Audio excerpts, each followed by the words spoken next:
That's literally it. It doesn't have to be. That is it. That is it. Yeah, that is it. It does not have to be very long, but it does give the listener a chance to be like, we are in a song. Because if you just start singing right away, the person will be like, oh my god. I mean, that's expected for some genres, but for pop music, you want to give your audience a little time to get hype that you're about to sing. Then we have what we call a verse. A verse is kind of like the A we talked about earlier, but a verse is going to be the section where you get deep. This is not the takeaway from the lesson. That's in the chorus. This is going to be the section where you list the reasons why you feel this way. Or you give us an example of your relationship and why it's falling apart. This is telling us a little bit of the story behind it. So here Katy Perry is like, why do I want to be a firework? And she tells us, well, really you, because she's in second person here, is like, do you ever feel like a plastic bag drifting through the wind, wanting to start again, right? She's telling you, like, this is how I feel. Do you feel like this? Then she posits the question again.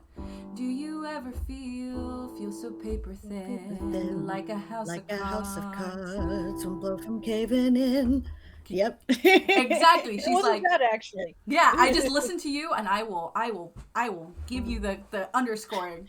But oh no. I actually do love the plastic bag. So you're here, Paige wrote, I love the plastic bag line unironically. I don't care. I was going to say, I think that's amazing lyric. That is a great lyric. I've never.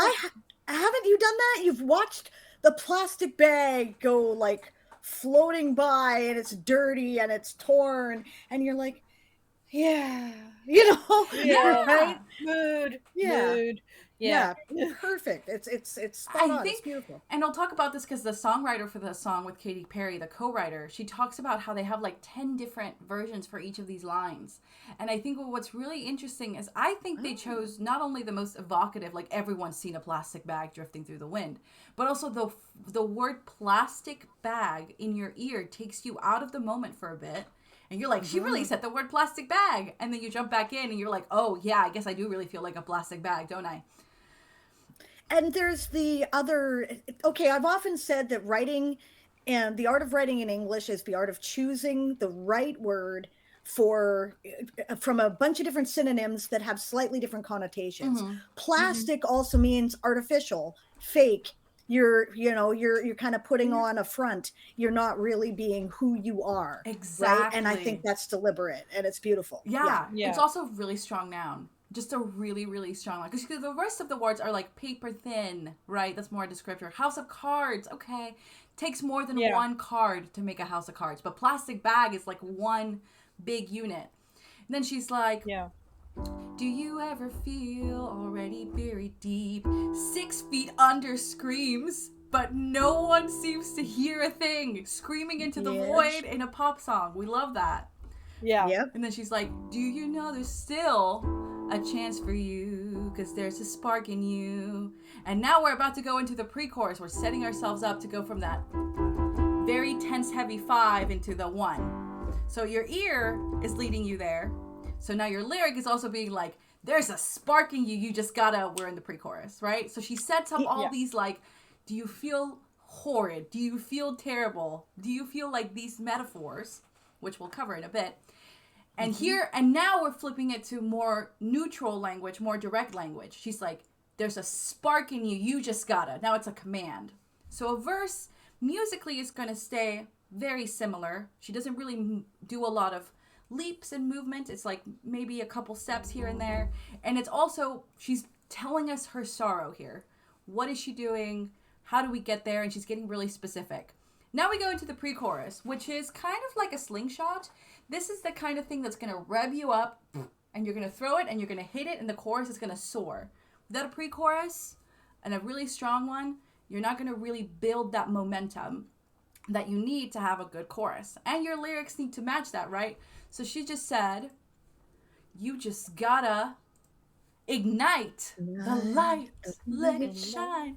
Ignite the light. And let it shine just on the night like the 4th of July. Exactly. So she's being like, you gotta, what do you have to do? You have to ignite the light because it's a spark. You have to let it shine because it's a spark. Own the night because it's a spark. Like all the rhymes. Night, light, shine, night. Even July, right? 4th of July. So you're having all these rhymes, building that momentum. Night, light, shine. You're just building. Even though it's the same chord progression. So you normally would change the chord progression to create movement. But here the lyrics are doing it. They are faster. They're like moving up and they're building momentum by having all those rhymes back to back to back. And then we go like the 4th of July. And now we're like, cause baby, you're a firework, right? What's the takeaway of the song? Firework. That's where you're gonna stay. Cause baby, you're a firework. Come and show 'em what you love. Make 'em go, oh, oh, oh, as you shoot across the sky. Right? I hope we're sort of Perfect. in sync. Yeah, just a little off, but whatever. Close I enough. tried. The chords were there. I was just like, but it's exactly like you're a firework. We're sitting on that word. Firework. That we get a whole 2 lines there. Come and show them what you're worth. Boom. That's all you need to take away. The chorus is the message that the audience is going to take home. The word they're going to remember. I mean, some choruses are just like, I can't feel my face when I'm with you, and I love it. That's it. It's 2 lines. It doesn't have to be very big. It could literally be just one word. But it has to be a word, usually the title of the song, that is going to be super powerful and give you pretty much the whole... I don't need to listen to the verse. I can just listen to the chorus and get the vibe. But if I want to know why it hurts, why she felt the need to write it, that's what I'm getting in the verse. In the verse. So she's like, let your colors burst, make them go, oh, oh, oh. Okay, now the last section, which is optional mostly nowadays, is the bridge. Now, what is the purpose of the bridge? It's kind of hard to do in modern music because people don't really want this. But let's say your song's 4 minutes, right? You have 2 verses, 2 pre-choruses, 2 choruses. How am I going to inject new life into the song to get that juicy chorus one more time? Because you want people to memorize that chorus, have it in their brain, that little earworm. The bridge does that. So the function of the bridge, like commercially, is to get you that chorus one more time. But functionally is to give you new information or drive the message even further home, which is what this one does. She goes, boom, boom, boom, even brighter than the moon, moon, moon. It's always been inside of you, and it's time to let it through. So here we have her going, okay, you're a firework, remember that? Now you have to make a decision to turn it back on. So she already told us that you're a firework, but she's being like, do it now. Whereas, like, if you... I like to think that part of the purpose of the bridge is because it's different musically from the rest of the song is to create an additional tension. Exactly. Right? It's like we're holding it back. Yeah. It's like we're building up to the climax here now, right? If you were likening this to writing a story. Exactly. Right. Exactly. Now, the thing about bridges that you have to remember is that you don't really need them. So let's say you're writing a song and you have your 3 parts. You're good with that. But what makes a really strong song is giving choruses purpose. So for example, verse 1, you're going to tell me why you felt the need to write the song. In the second verse, you're going to add maybe an additional discovery or why this chorus kind of changed your perspective. And then in the bridge, you're going to tell me what your decision making is. Have you changed your mind? Is this something that you can take forward? Or if you're Katy Perry here, you're being like, hey, make the decision now. Here are the 2 things. You felt like a plastic bag, but you're a firework. In the second verse, she's like, okay, so now that you know that, here's what you can do to turn that around. And then she's like, you heard what you can do? Now you do it. So it's really supposed to be a progression throughout the song. So even though the chorus is the same, each time you hear it, it should land differently because the setup in the verse led to have it a different meaning. So you absolutely want to build tension, and you also want to make sure the story is like thought throughout the way, even if it's just like a message song or a protest song. It doesn't necessarily have to be like a story like Jack and Diane, which is actually a really good example, where he like, every time the Jack and Diane thing starts, you're like, oh God, what is he going to put these characters through? That's exactly kind of the vibe. And then, now, country music, particularly in the early aughts, was very good at using the same chorus to hit very differently. What Don't Take the Girl is primo example. You know, it starts out with the little kids, and by the end of it, you're bawling. Yeah. Yeah. I mean, no lie. Oh shoot, what is that song? The one that makes everybody cry. Eli. Cat Stevens. Can't remember. Oh, Cat in the Cradle? Oh, that one. In the Cradle in the Silver Spoon. Yeah, that's a great example of that. That one And too, yeah. the thing about pop music now is that a lot of songs aren't really meant to be story songs the way country music is. Country music still has that like singer-songwriter, I'm telling you a little story and there's going to be a little moral in it.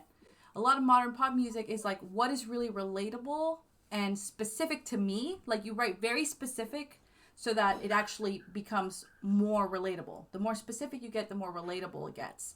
So that's kind of the trick of the genre, which we will get to. We'll get to genre. I can't wait to hear your thoughts on that. All right, lyric expectations. These are three things that, regardless of genre, you are going to have to take into account. First is rhyming. I know. You need to rhyme. Suck it up.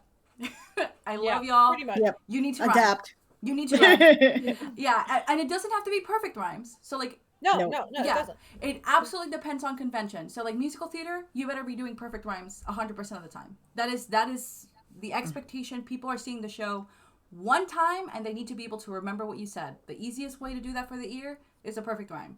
But for a pop song that I'm going to hear on my on my iPod, oh my god, on Spotify like 50 times, a near rhyme is good enough. It doesn't even have to be a near rhyme. If you're doing rap music, it could just be a syllable rhyme or a consonant rhyme. So, but you need to rhyme. You need to rhyme. There's no other way around it. Then we have section length. This is again genre specific, but you need to stick to it. So like in pop music, your pre-chorus is going to be 2 lines. That's it. That's all you get. You get 2 lines to build tension, and they better be good. And so that's why a verse is usually 4 lines, or if you want to double it, but it's in sections of 4 or 8.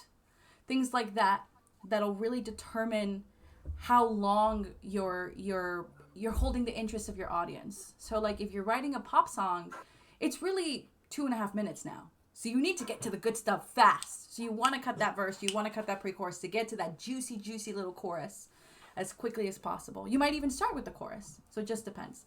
And then last but not least, and definitely the most important section, is contrast. You want your chorus and your pre-chorus to be different, both lyrically and musically. That could be achieved by having a lot of words in the pre-chorus and 1 long word in the chorus. And you can do the opposite. You could have a chorus that has a lot of words.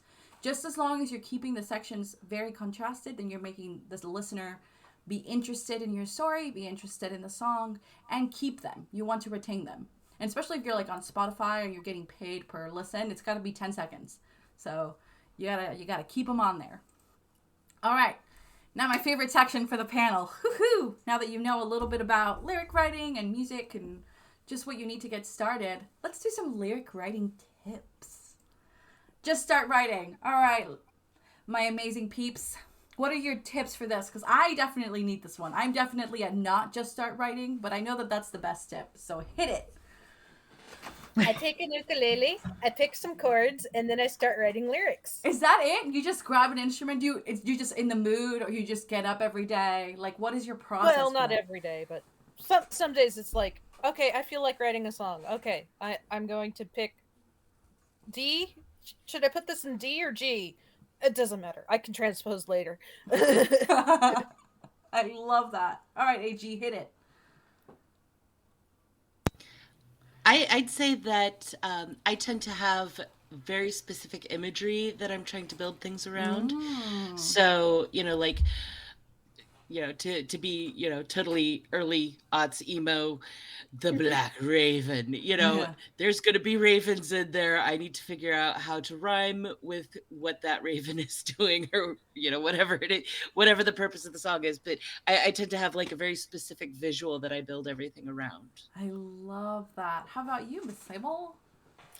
My process is I generally have to start with the tune, and I'm not as prolific a songwriter as I am a, story writer, but So like, I don't know, sometimes I'll wake up and a tune will be in my head, or I'll be in a particular mood and I'll be, kind of humming to myself quietly, because that's one of the things I do as a comfort thing, and I'll go, actually that's pretty good, and then start working with that. And it's why filking is fun, right? So if you're looking, actually I'd say filking is a good way to get started if you're not confident of your musical ability, right? Pick somebody else's tune, make up some words for it that are different. It's been done for centuries, Yeah, right? that's a And that great gives way you to learn. practice at the process, right? Yeah, it's a great tip. Oh man, yeah, that was wonderful. I think for me, like, I definitely, before I started writing musical theater, I was an emotional writer. Like, if I was upset or if I had like a big emotion, instead of writing a diary entry, I was writing a song. And then once I decided, oh, I want this to be like my career, I want this to be like a serious thing that I do, then it became like a, I put it in my calendar. I'm like, all right, this is writing week. I gotta write this week, or I gotta write this month, or I'm doing a writing challenge, and it becomes like almost like a bit of a routine and a habit. I have ADD, so habits are very hard to maintain. Go in the club.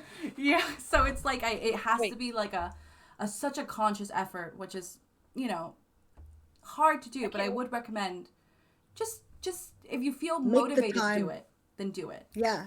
It's like any other form of writing, in that if you want to do it seriously, you can't wait for the muse to strike you. You do have to make time for it. And even if you're just sitting there staring at the keyboard, right? Whether it's a, typewriter keyboard or a musical keyboard, you still got to spend the time sitting at the keyboard, giving the muse the opportunity to come. Yeah, right? exactly, exactly. And I think that's one of the hardest things. I mean, obviously, depending on your level of like how seriously you want to write, sometimes having a deadline is what gets me to just start writing. Like, oh, somebody's expecting to hear something from me. Yeah, gotta get writing. I promised I would do it, and I feel like that's the only thing that can gets me going sometimes. So just start writing, and if you are the kind of person that needs a deadline, have someone else be like, well, you said you were going to write a song for me. I'm assuming that's why Game of Tomes works so well. It's like, there is a month. You need to write the memes now. Yeah. So. Yeah, I like to joke that my best work is often done under rank panic. I agree. 100%. Speaking of Game of Tomes, next month I will be writing 31 films. Are you writing one every day? One every day. Yep. Wow. In addition to at least attempting to edit a novel. Okay, well, make sure to follow our panelists if you haven't. They're going to be putting in a lot of work next month. Follow your panelists so that you can watch us slowly have a breakdown. Just it's watch very the amusing, length to of be this. fair. I haven't had a breakdown since January. I'm fine. Of this year. Mine was April. I'm just saying, just watch till the end of this con. Half of the people here are running it. Literally. All right, tip number 2, be yourself. And in this talk, I want to talk a little bit about genre. So, be yourself. What does that mean? Let's start with Miss Sable. I know I call you're not Miss, but I just like the way it sounds. Okay, let me have it. It's fine. Yeah, no worries. Yeah, be yourself. Write about things that you care about. Write the message that you want to write. Don't try to write to market. You're not going to enjoy it. I give this advice to in any field of writing. Right? Write what do you like? Right? What kind of music do you like? Never mind what other people like. Never mind the opinions of people around you, and don't listen to anybody who wants to tell you can't sing. First of all, you don't have to sing to write lyrics, and secondly, they're wrong. Yeah, they're always wrong. Right? Yeah. It's just you're inconvenient for them. Never mind. Yeah. Right? Just be who you are. Right? Write what you like. Write the type of music you like. Write about the things that are your experiences and that move you, because they will move other people. 100%. Oh, did you hear that, everyone? Somebody clip that. All right, AG, hit it.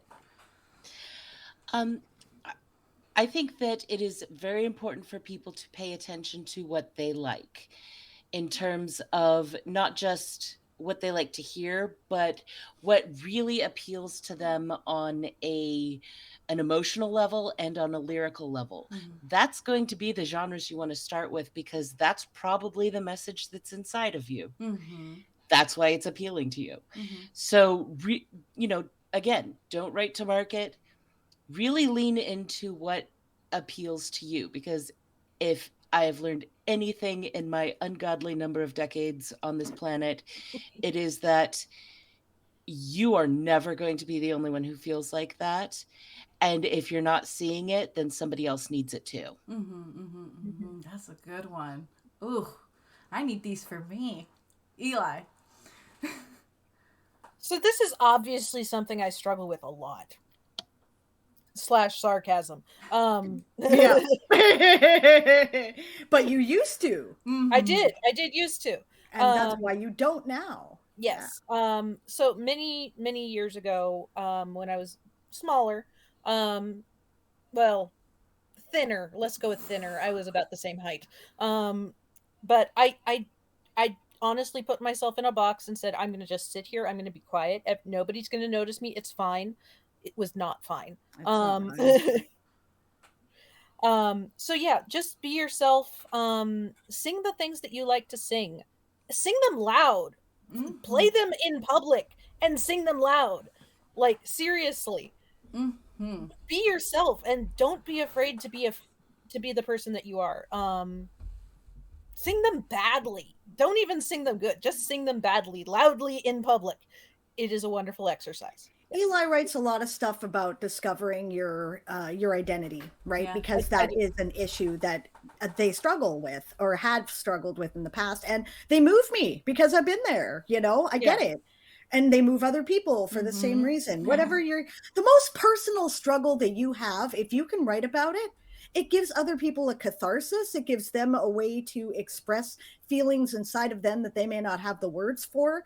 And that's music, right? That's successful music. I 100%. I think the trick to staying in it, to staying in the game, is writing what you like. And you can't help but bring yourself into the work. Even if you're, for example, like I write a type of music that is fiction. Like, it's not singer-songwriter, it's not potentially tied to me, but it's still me. I still bring myself and my biases and what I think is important into the work. That's why I write the stories that I write. That's why I write the characters that I write.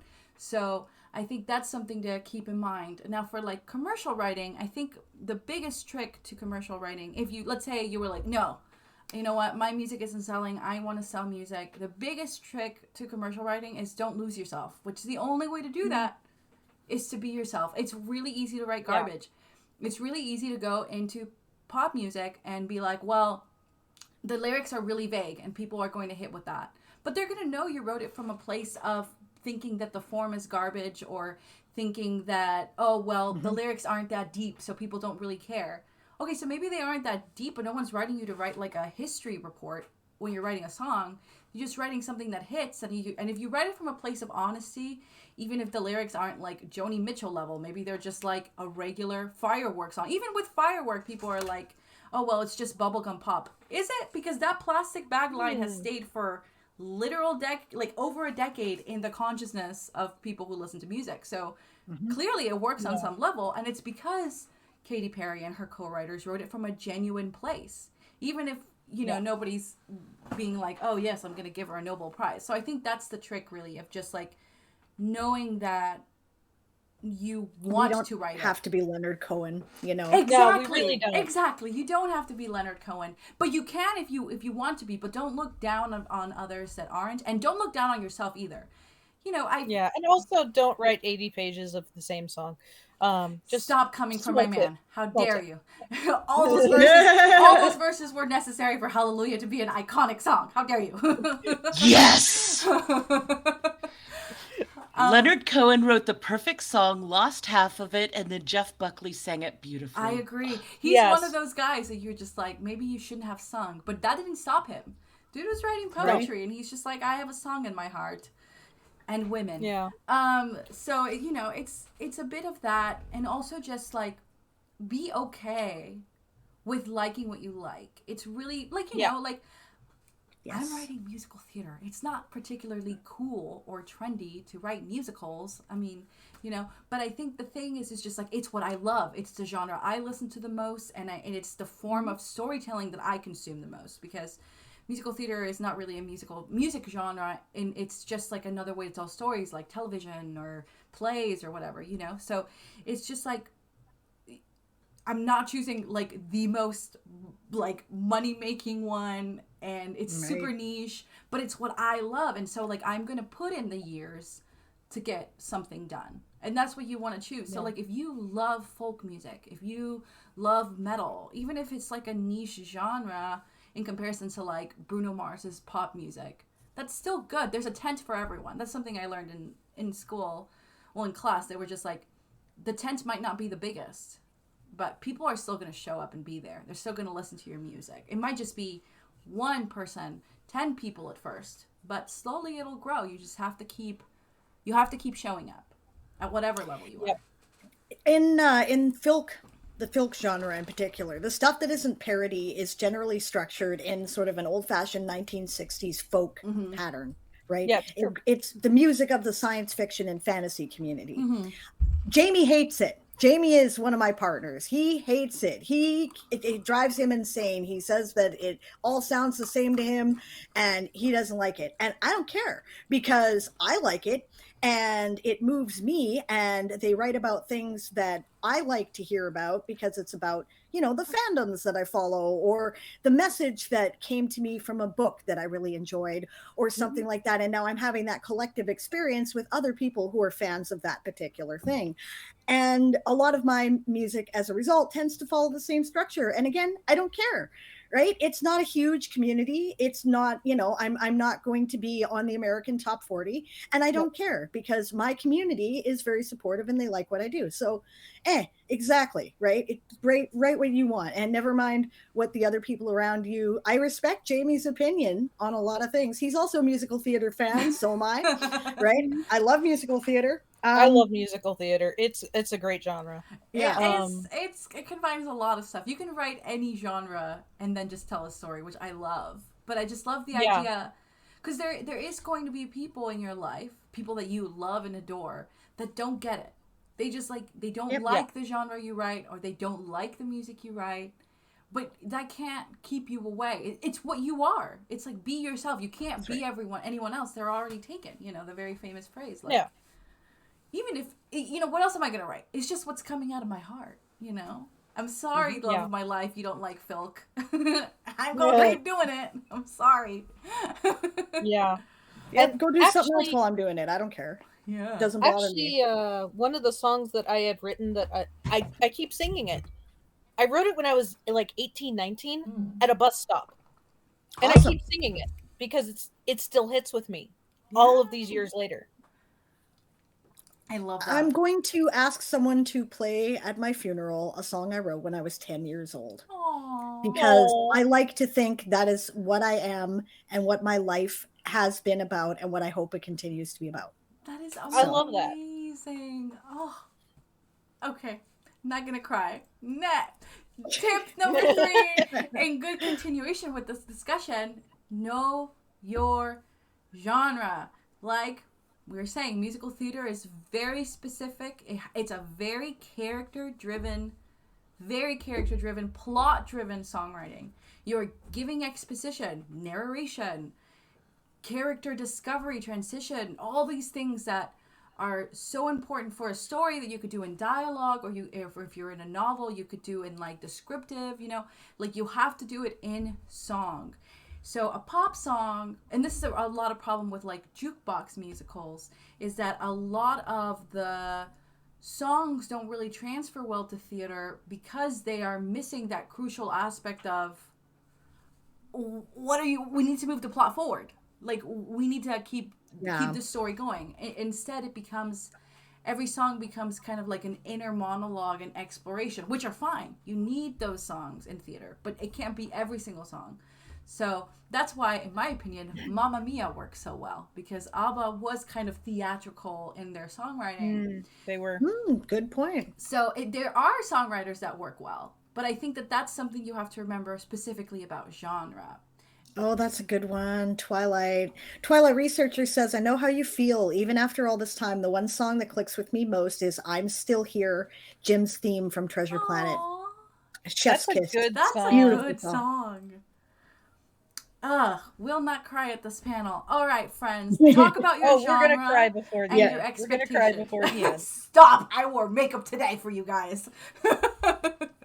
So I guess from my fellow panelists and people in the chat, tell me like what genre you write in, or like what you want to write in, maybe if you haven't written in yet, and what you would say are kind of the expectations. So when you're writing a song and you're writing a singer-songwriter song, right, you want it to be personal and like, you know, you're a cellophane. So let's start with AG. In terms of my songwriting, I would say I lean towards just like a modern folkish kind of thing, very very simple tunes, that kind of thing. In terms of what I really love, though, it's okay. So I've done Irish classical, rap, jazz, heavy metal, light metal. Yeah. Actually, I'm still looking for a genre that I haven't found a good song in. So, you know, I'll listen to anything, and but I like the way that each genre like has its own kind of mood. Like Yeah. even with the the emotional range Yes. within the genre, each genre itself kind of has a mood. Yeah, like a different color. Yeah. And yes, I was a fan of the Spice Girls, so You know, you Who can't get wasn't? poppier than the Spice Girls, baby. You Right? really can't. All right. Take it away, panel. Sable or Eli? Talk about your genres. No, go ahead, Eli. Okay. I'm thinking about it. Okay. Yeah. So I tend to write folk because that is what I can sing. I can do metal. It's not the best genre for me. I can do metal. I'm Blues better is at what you do really well. what? You should write blues. You do blues really well. I do blues very well. I should write some more blues. I actually have a blues song that I've been singing off and on for years as well, since I was like 14. It's not finished. I really should sit down and finish it. I could sing it. Ooh, okay. All right, so pretend there are clouds in the sky. I'm in California. There are no clouds in the sky right now. What a day, what a pretty gritty day. Sun is shining, but the clouds are in the way. What a day, what a pretty gritty day. Oh my, what a lazy, lazy day. I got bills to pay, I got bills for sure. How am I supposed to get by in the world? I got no job and I got no car. I guess I'm not supposed to go very far. And that is what I have written. Well, I love it. That's awesome. Yes, we need to hear the rest of that. Yes, I need to write it. I need to just sit down and write the rest. I love it. That is some blues right there. Ooh. Yeah. 14-ish, somewhere. And this is the thing that I want people to understand, is that you know your genre. You hear music so much that even though we talked about like the sections of each song, you intuitively in your body know. Even if you have no theory training, no lyric training, you know what the next part of the song is supposed to be because you have heard it. Music is intuitive to us, to how we feel and how we experience the world. And you just consume so much music in your life that you know genre expectations even without thinking about it in your head. It's just an intuitive thing, which is why you can be like Eli and sing a song and write a song and know where the next beat hits. So I think that's something to also remember, that you know intuitively what that is in your body. Am I back? You're back. You're back. Yay. Oh. Yeah, you know genre in your body. Don't disregard yourself. Don't, just because you don't have any training. That's bullshit. Yeah, BS. Training is not required. Yeah. You think I have training with this thing? I do not. I have YouTube tutorials. YouTube University. Yeah. All right, Miss Sable, tell us. I want to hear about like metal. My sister's obsessed with metal, and I just want to know, like, how do you even write that? Give me the vibe. I think you're right about you know your genre intuitively, right? If you listen to it, then you know how the structure works, you know what the expectations are intuitively, and you write it. You know, I obviously I'm not doing a lot of death metal because that's not what my voice does, right? I'm doing, you know, epic metal, melodic metal, stuff like, you know, Evanescence, Within Temptation, right? The you Yeah, know, like Nightwish. symphonic stuff. Yeah, symphonic stuff. Exactly, right? Or I don't know, they used to call it progressive metal. I don't know if they call it that anymore, but it's a lot of electronic stuff that goes in with the heavy guitars and bass, and there's room for a melodic feminine voice in that, That's right? so So I cool. do a lot of that too. Yeah. I love that. Like other stuff though, it tends to be stories, right? Like there's I did fandom stuff in metal too. A side project of my goth rock band was that, well, okay, goth rock metal, right? The guitarist and I, we formed a side project called Avalon Burning, and what we were doing was writing a metal rock opera for the Drizzt Do'Urden books, right? Is what we were doing. That's so cool. It was awesome. It was so much fun, and I still love the material that came out of it. I hope to finish it someday. I don't know. Yeah, that's We that's a never little did, but musical waiting to go into the world. yeah, exactly. Here we Yeah. have Siobhan saying a song about rainbows from the original Muppet movie. That's what hits. Rainbow Connection, yes. Beautiful song. Yes, that No, one. no, I it's love it. isn't it actually called? Oh wait, I don't know. Is it? It's Is the it Rainbow the- Connection. It's not a Okay. song about rainbows. Yeah. Okay, I wasn't sure. I was like, oh, I well, only like, know that's because proper it's on title? my playlist. So Oh. All right, next we have Twilight Researching saying hard rock and symphonic metal seems to be the genres I can work with most seamlessly, just pumping the raw emotion into the song without losing the meaning of the song. Jazz seems up there for me too, though. Ooh. I sing jazz and I love it, but I lack the confidence to write it. I Right? agree. I Yeah. feel like I'm not that sophisticated a musician. I feel Jazz like is exactly the thing. And I think that'll lead us to the next one. Is the next one what I think? Yes! Co-write, baby! You feel like you're the lyrical prowess of a generation, but you can't, like, think of chords. Find a co-writer. That's what you need to do. Don't be afraid to co-write. Co-writing is a skill, so you definitely need to practice. Start with people you trust, people you're friends with, people who are open to criticism or to just feedback. A lot of people are lone wolves. I'm definitely the kind of person that has like a writing style. I write very fast, and so I'm not always open to co-writing on my projects, but I am open to co-writing for other people's project and like helping bring out their voice. Because I feel like I'm very good at that level of co-writing. But I know that I personally don't enjoy co-writing for my personal projects. For now. Might change when I'm older. But I think that that's something to consider too. Like if you love writing music and you have all these beats and stuff and you want to write a rap, but you can't, get with someone to write a rap. There's endless Reddit threads. We have endless, I mean, like we have the writer's Discord. I'm sure that if you put in a call, hey, I'm looking for a blank writer, you'll find someone. You'll find someone. Just open yourself up to the community aspect of writing. And co-writing is the best way to do that without being so lonely. Because writing is very lonely, you know? Do you guys have any experience with co-writing, my fellow panelists? Yes. Yep. Tell me your stories. You want to go first, Eli? I've co-written with Sable. That's true. we actually are now. It's okay. So what's happening now a lot in terms of Game of Tones is that one of us starts going, hey, you know, we start singing the alternate lyrics to whatever song, and then we're both in the Google Docs writing, right? Yeah, it's like, oh my god, I I'll love write that. a line, she'll write a line, I'll write a line, she'll write a line, and then we'll go, wait, this line that you wrote right here, it doesn't quite scan. I'm just going to finesse it a little bit, and then it's completely different. Right. Or, you know, and then the other one's like, yeah, this is really cool, but is this the message we're trying to convey in the song, right? Yeah, it's cool. It's cool. Yeah. We work very well together. Yeah, you want to find, and that's the thing. Co-writing is like dating. You're gonna, I mean, I'll tell a couple of co-writing stories. I have a lot, but the thing is you're gonna try and co-write with people because they're put in the room with you, or the expectation is like, oh, you have this writing opportunity, you better come out with something. And sometimes you just do not click and the song is going to suffer for it.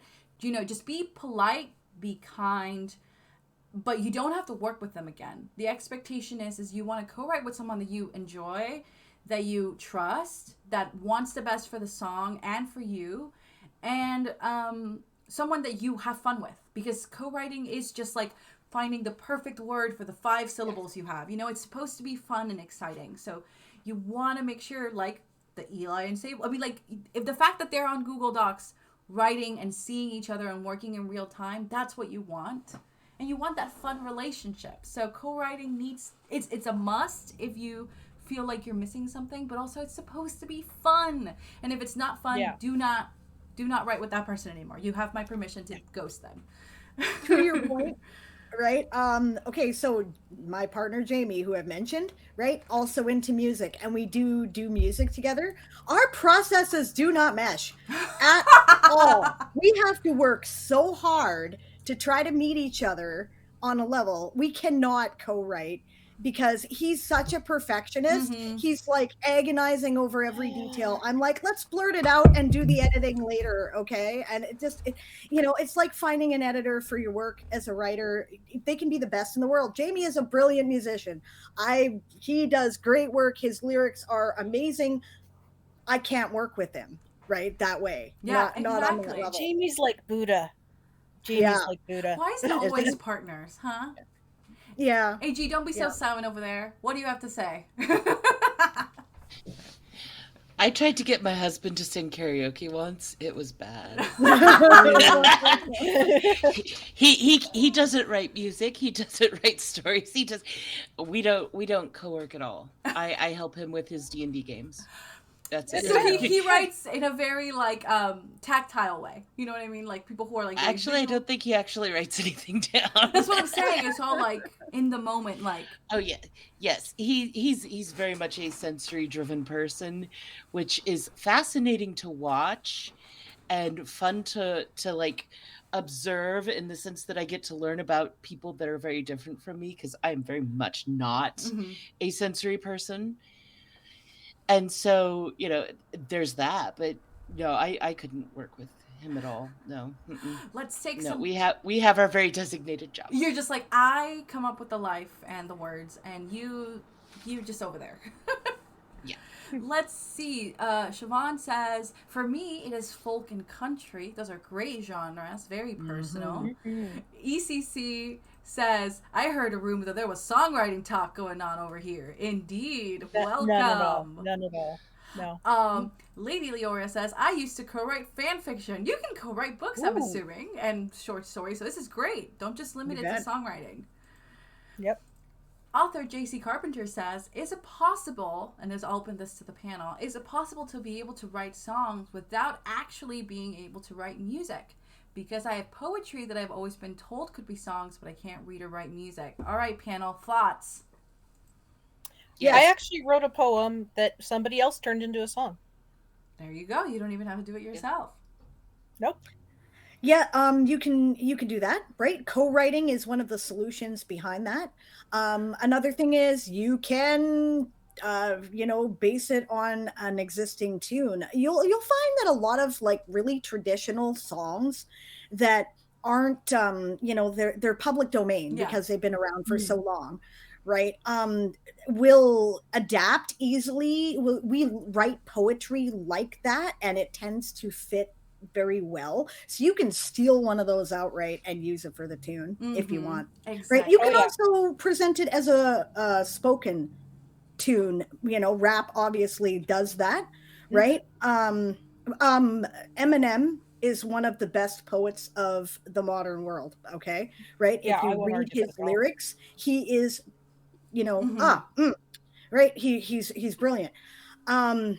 Or you can do it like Johnny Cash, right? Johnny Cash did a lot of his stuff spoken more than sung. Yeah. Oh yeah, look at Boy Named Sue or Folsom Prison. Yeah, absolutely. I will add that if it's like a genre thing. So for example, like I can read music, but I do not write it. So I write lyrics and then I write chords, and you write what's called like I can't think of the word right now. But you write just out the melody line. But I can pay someone to do that, someone with the skill to do that if I need to send it off to be submitted or something. When I write music, I'm focusing on vibe, I'm focusing on whatever chords I'm using, and if you're just like, you know what, I don't even want to sit down at the piano, you can take or pay a producer to make you a track, or you can just go on GarageBand or any sort of DAW, like digital workstation, and you can choose a key and choose chords literally from the options there. They have drums, and you don't need to make what I would say create any of the musical decisions, but you can pick from different versions of people have recorded and come up with something completely original, and you can sing over it. Again, if you have, unless you are tone deaf, and even with tone deafness you can work with it, you naturally will know where a note goes, because you inherently can do music in your body, and especially with your voice. And so if you have the words, which are the hardest part when writing a song, you can turn that 100% into a song with very little musical effort, if that's kind of the route you want to go. You can obviously go into, like, I would recommend taking music theory or taking specifically songwriting classes with like a school, learn from the pros. That's what I did, and that's what I recommend. But you don't need that. You don't need you don't need any of that. You can literally you can record a cappella. I think someone said let's see. Sometimes Raven. Yeah, you don't need to write music. Yes, sometimes Raven said, I can't read music or particularly write it, but a cappella is valid. Absolutely. There are samples you can use, co-writing. All those things are things that benefit the writing process and make sure that you do not limit yourself into what you can do. I think a big thing or a big pitfall that a lot of writers, especially like lyricists, fall into, and I definitely did, was waiting on someone to save you. Like waiting on someone to want to work with you to give you music, or waiting for someone to see your lyrics and be like, oh yes, this is perfect. But by opening yourself up to not just co-writing, but like finding a random free sample, like you could sing over like a copyright free sample track. Like literally you could put lyrics to that. So don't limit your scope because you feel like you are not musically inclined. You are. Just there are ways to get around that. Don't let yourself be full of despair because no one's going to read your lyrics. They are. JC says, this was helpful because I've always wanted to dabble in songwriting and have some of my lyrical poems turned into songs. Says, I'm not tone deaf and can harmonize and pick notes well. You're already on your way. Yeah. There you go. You got everything you need. Exactly. Pitch says, YouTube producers often have tight beats, and there's also sites like BeatStars if you don't want to play or produce. Get yourself a 2-minute track, a 3-minute track. Just know what you want. And then Siobhan said, Tara Faybell did that.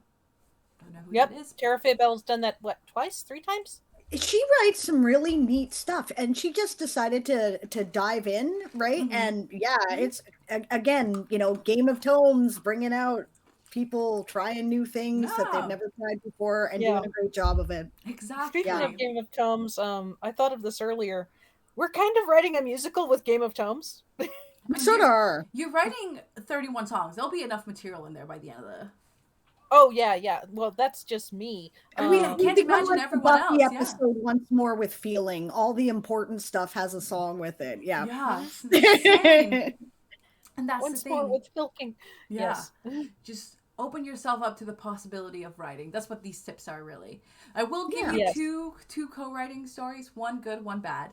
So the good co-writing story is we were actually tasked. I was taking a class at Songwriting School of LA. We were writing with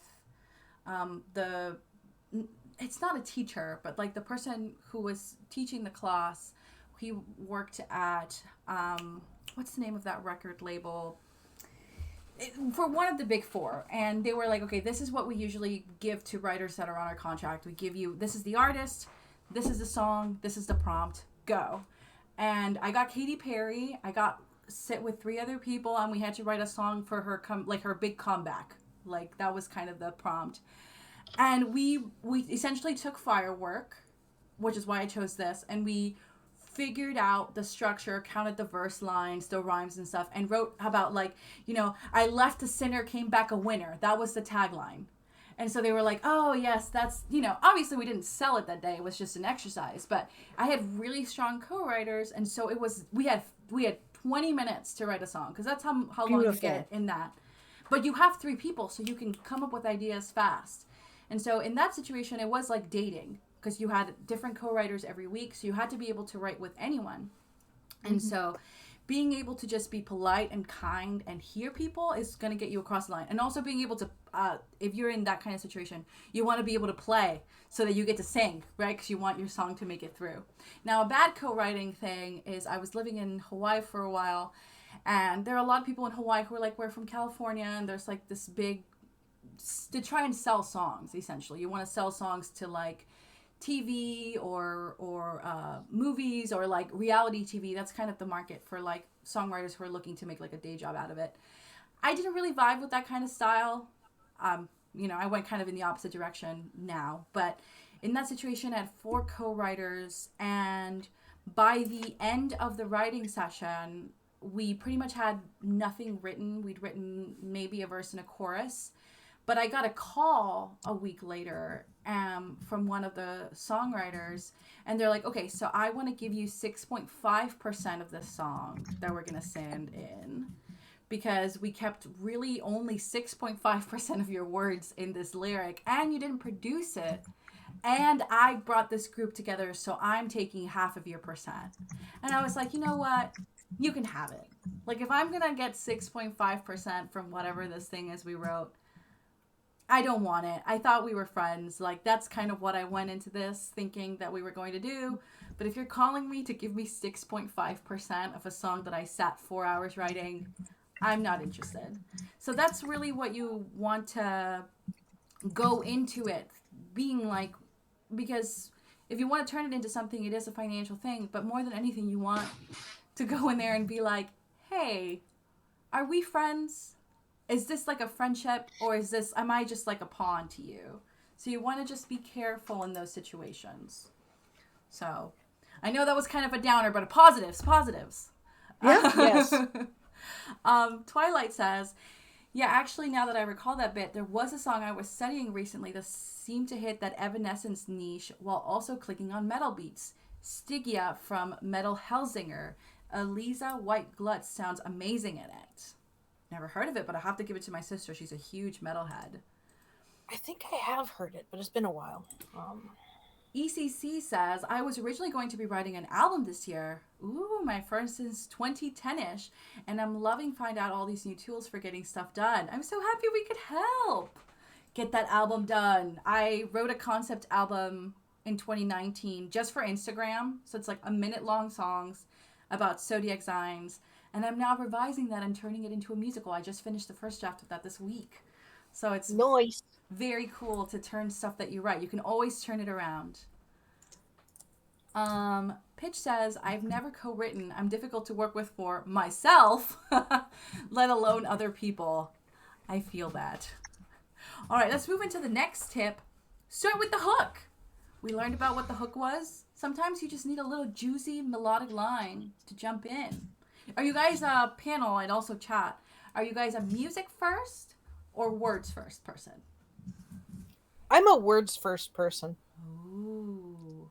Do you have like a title, or is it like a lyric bunch, or like how do you?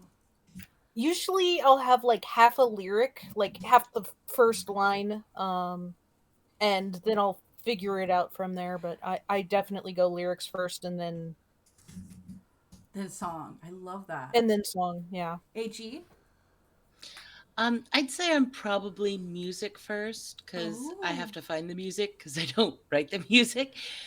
But every now and again, I'll have something that comes into my head that is like fully formed, and I'm sitting there singing it, going, "How do I put this on paper?" That's so cool. Do you guys use like voice demos or like voice recording? That's what I do when I don't write down music. I'm just like, here it is. Mm-hmm. Here's this. How about Miss Sable?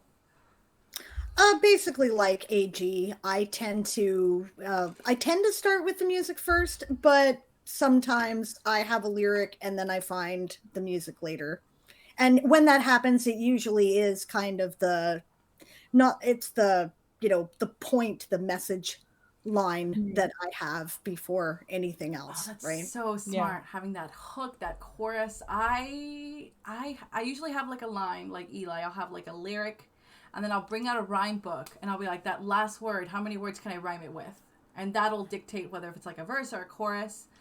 And sometimes I'll have like a little hooky, like hook, literally like a little melodic thing. But usually I sit down at the piano and I'm like, okay, chords, what should I do?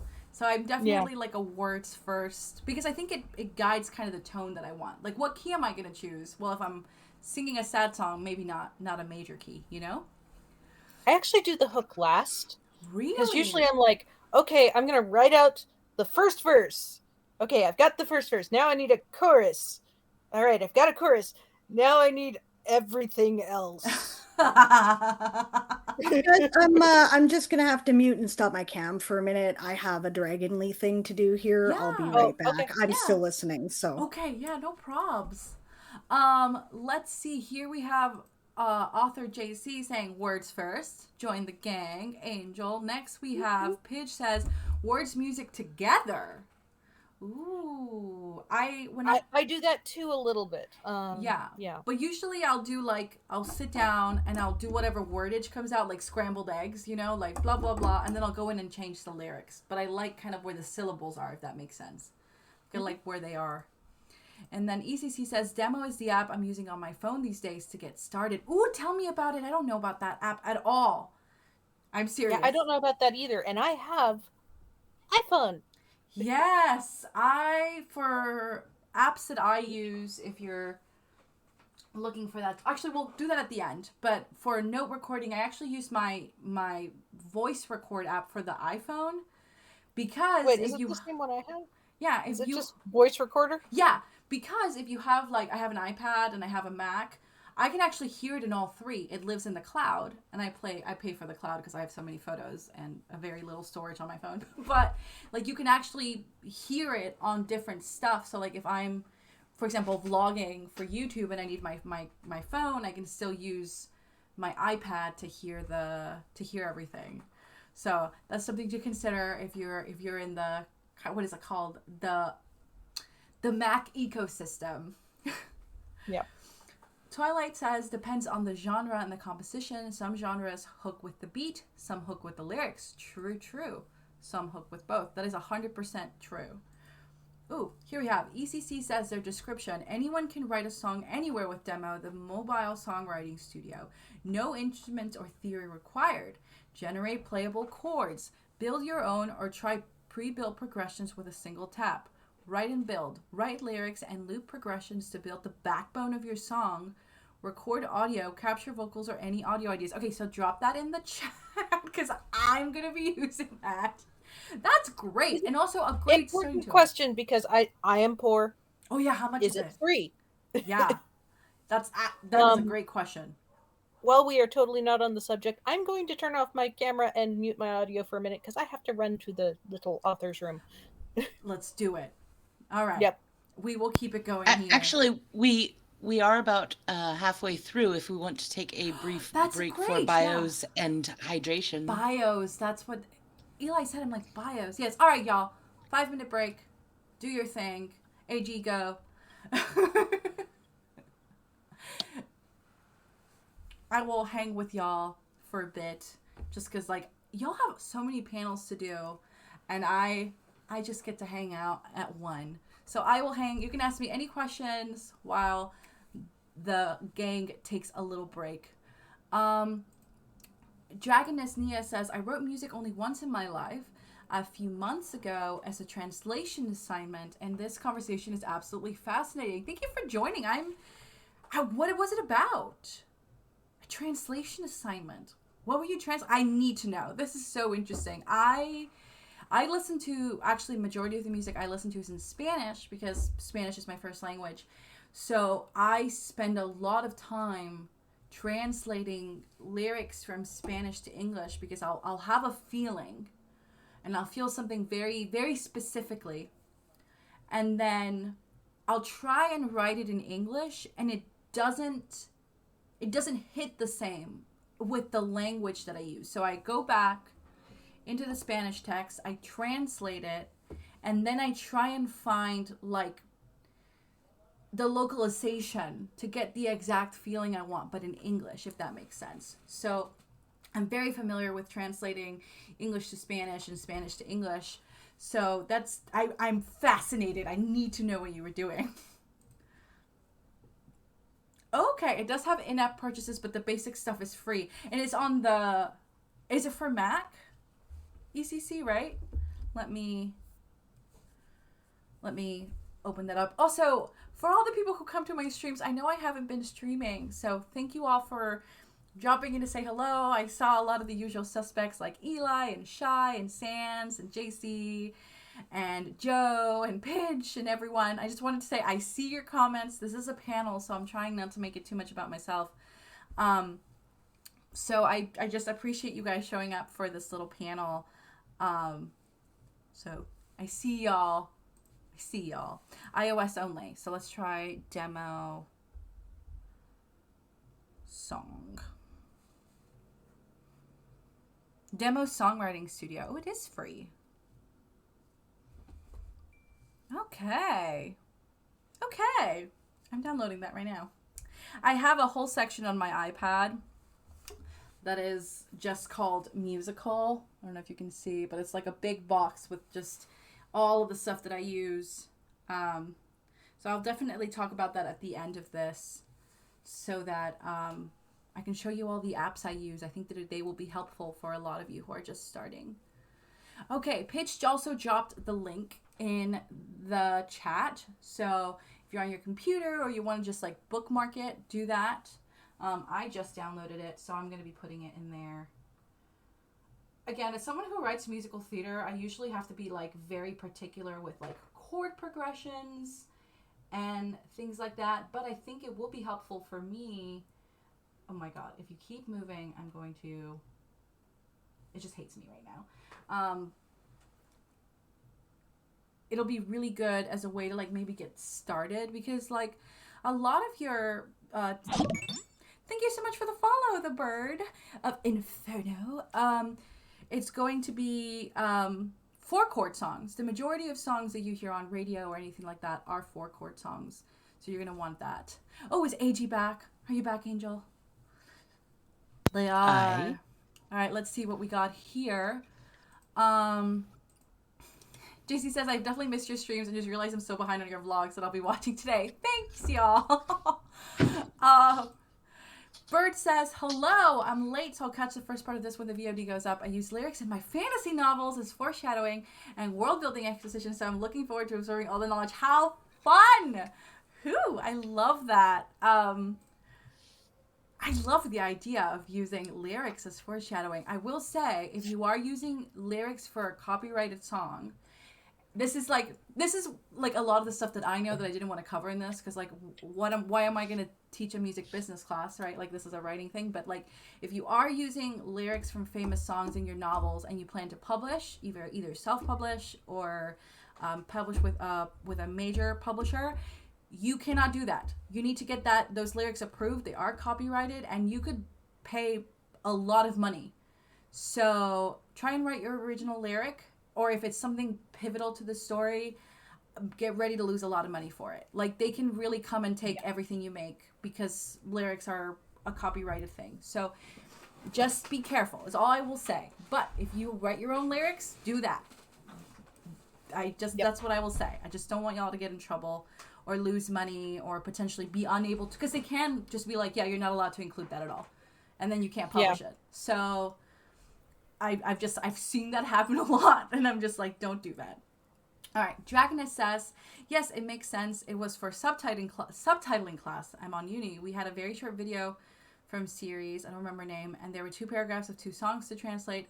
I inspired myself with translation of Frozen to Slovak and improvised heavily. It was fun, though. I love that. That sounds fantastic, yeah. In old school translation and localization, like, for example, in like 50s and 60s, you'll have a lot of like, for example, like New York, New York is a really, really famous song by Frank Sinatra. New York, New York. So that song's actually been translated into Spanish. If you look at the lyrics side by side, they do not match at all, except for the hook of the New York, New York line. But it's really about the vibe. So like if the song is like, oh, he's supposed to be, you know, I'm the very top of it, New York, New York. No, he's like, the city I want to wake up in, the city that doesn't sleep. In Spanish, it's quiero, quiero estar en la ciudad del nunca dormir. So it's like a little bit different, but it's localized for the actual like for the audience that it's going to. So like translation is so cool when you're looking at it like that, because they're not going to be a perfect match, but the vibes are going to be the same. So I love that. I love when people translate songs. Bird says, yeah, all good. I write original lyrics for my works. Hell yeah. Oh, Bird says, I also paint music. I'm an artist and synesthete, so I'm fairly familiar with copyright laws around lyrics and music. I love that. Paint music. I'm intrigued. Yeah, so you see color when you hear music, I'm assuming. Is it like lyric based, music based? Very interested. Yeah. All right, tip number 6. Focus on story. Yeah. What is the purpose of your song? Why are you writing it? That's really, really like the key. Really the key. Yeah, I feel like this one's pretty self-explanatory. Anybody, do you guys have any to add? My fellow amazing, beautiful panelists. AG? Yeah, I mean, no, it's pretty self-explanatory. Yeah, it is. Music is about either telling a story in the traditional sense or imparting a mood. Yes. And as long as you're doing that, then you're succeeding at writing a song. So I there you agree. go. I think this is a good point to ask you guys about parody, because you guys do write filk, which is a very specific genre, but then you're also, I mean, the one that I saw during like the last Game of Tomes was you guys did Do You Hear the People Sing? But it was a different one for the... Do you hear the writers sing or just the scritching of our pens? We are all writing so on a how do novel, you so guys the zombies do not win. tackle that process? Because that's really interesting to me, because like I remember writing one parody song in my life. I was in 6th grade and it was Fergalicious by Fergie, and I was writing a song about my science teacher. Her name was Miss Submergin, and we called it Submerginlicious, and we just made puns about her being a science teacher. So I feel like it's a very different vibe when you have like an audience that's going to listen to this, you know, to celebrate kind of an accomplishment. So I want to hear like the writing process of that and maybe what you guys do for that. I think a big portion of it, with filk writing at least, is picking the song to filk. Yeah. How do you guys decide? How do you guys just like go through a random list, or maybe your personal favorites? Or I tend to do my personal favorites, but I also have a large list. It's I'd have to open it. Hang on. Let me find out how many songs are currently on my filking list. Oh my god. It's more than 70. And I mean the thing is there's also a huge pile of discards where, you know, we really like a song, but we can't make it work for the story we want to tell. Yeah. So, you know, it's just like, I love it, but no. or sometimes you go to filk a song and it's like, okay, I'm going to do it for this week and it's going to work with this plot and it's going to be great. And then somebody else does something in the plot before you get there and it's like, never mind. Oh, because you guys are also writing about something that's like alive and like really fluid. Yeah. So that probably changes the way. Yeah, because I think this is the thing that we probably haven't really mentioned a lot, is that it takes time to write a song. Mm-hmm. Like lyric writing takes time. Obviously it could range from like, you can write a song in 20 minutes. You absolutely can, ready to go. But like if you're writing maybe something more story-based like this, or something that is going to have a very specific audience and knows lore, kind of like filking, there is going to be a bit more finessing, a bit more work with the lyric, where you need it to say something very specific. And so if something changes, it's just like, it's completely gone. I don't know if you caught You're So Sus, which was one of the last filks that we did for I don't know if Game of Tones Tourney of Tales. But that was an interesting one to filk. It was originally You're So Vain. Oh, yeah. I love that song. Yeah, so you're so vain, but you're so sus. Yeah, You you're probably so think this filk is sus. about you. You're so sus. You probably think this filk is about you. You're so you're so sus. Yeah. But I wrote that one about 3 people in Game of Tomes. I wrote it about Lord Galacrond. I wrote it about Melody Relity, and I wrote it about Dazzlecat. Because Lord Galacrond and Melody Relity were both on the okay, you're definitely a bit sus right now list. And then I was like, I need somebody else. There's a 3rd verse. I need one more person. Yeah, Just 'cause there's give 3 me a verses list of for that. people. I'll pick somebody out of a hat. Daz ended up being the easiest person to fill. Poor Daz. So she got the 3rd verse. And turns out I was right about Lord Galacrond. I was framed. Wait, Daz, here to fight for their honor. I was framed. Yep.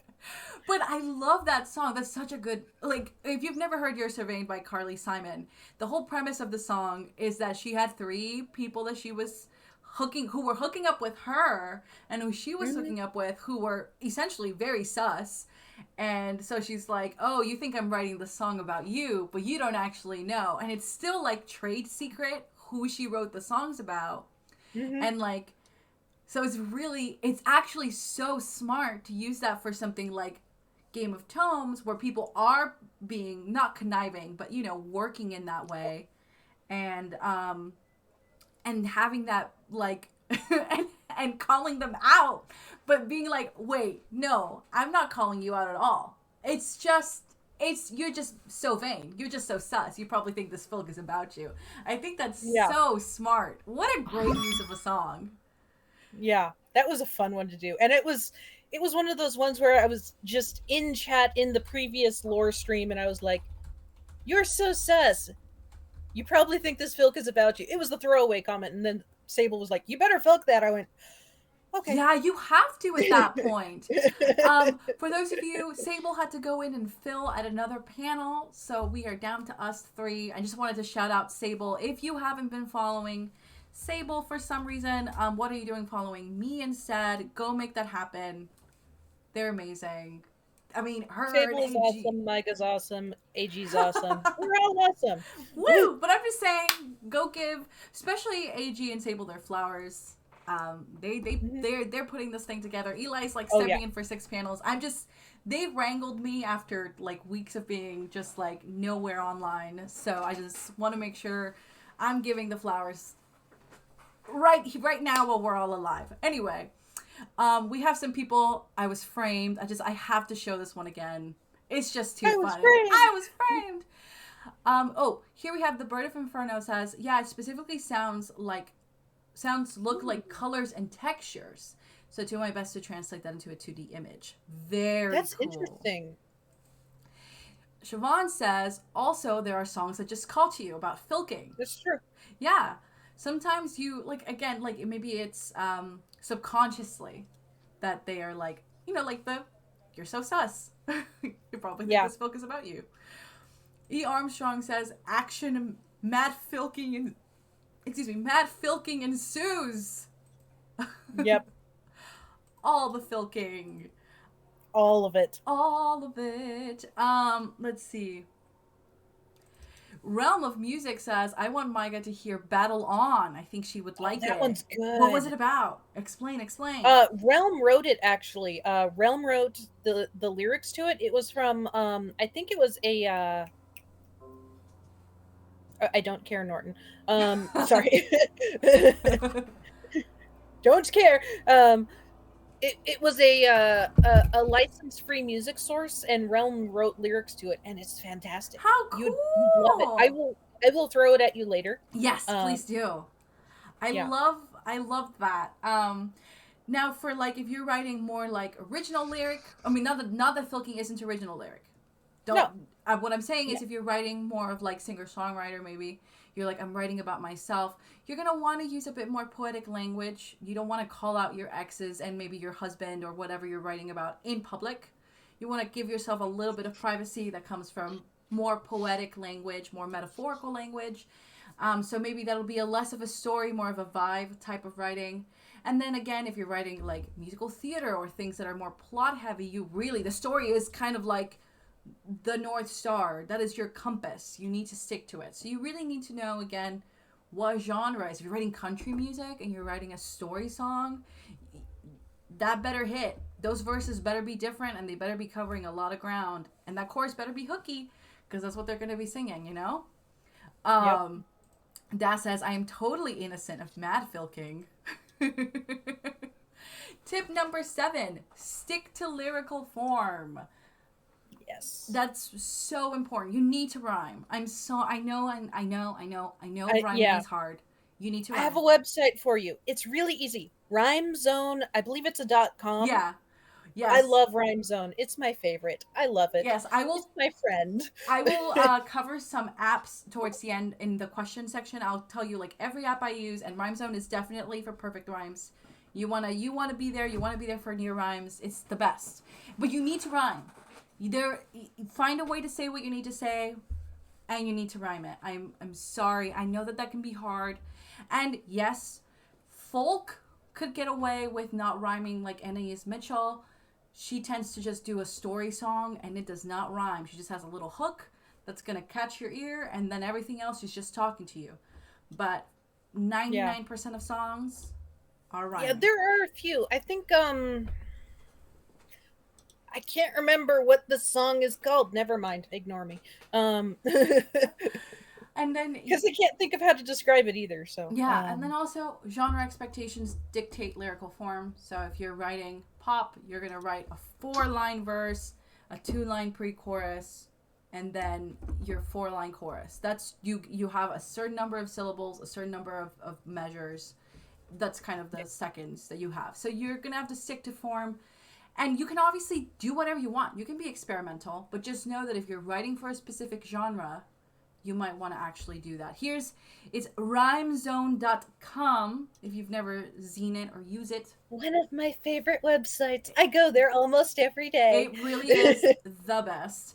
Didn't someone write a song about Rhyme Zone and then someone was like, Charlie is so cool, like, that just dated me like 10 years. Yeah. Oof.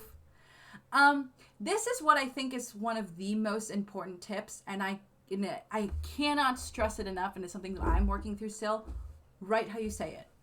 You wouldn't write a song that says, write how you say it.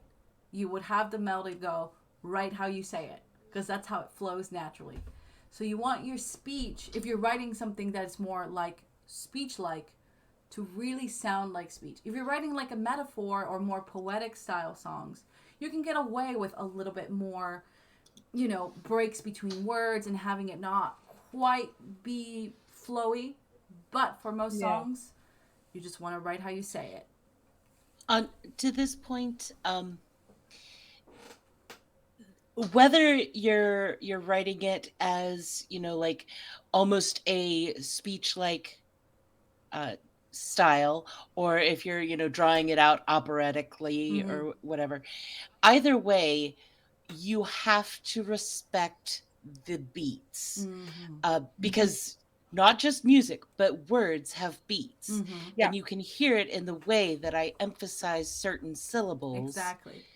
And we do this naturally for emphasis and things like that. But if you emphasize the wrong syllables, first of all, you have to think really hard to even do it. But also, it just sounds weird. Yeah. And like, if you imagine you're singing the word inside. You don't stress the in. It sounds bizarre. You stretch the side, right? Inside. Yeah, just sounds bizarre. Just sounds weird. Well, okay, so there's a few words that, depending on the emphasis, it actually changes the meaning of the word. Right.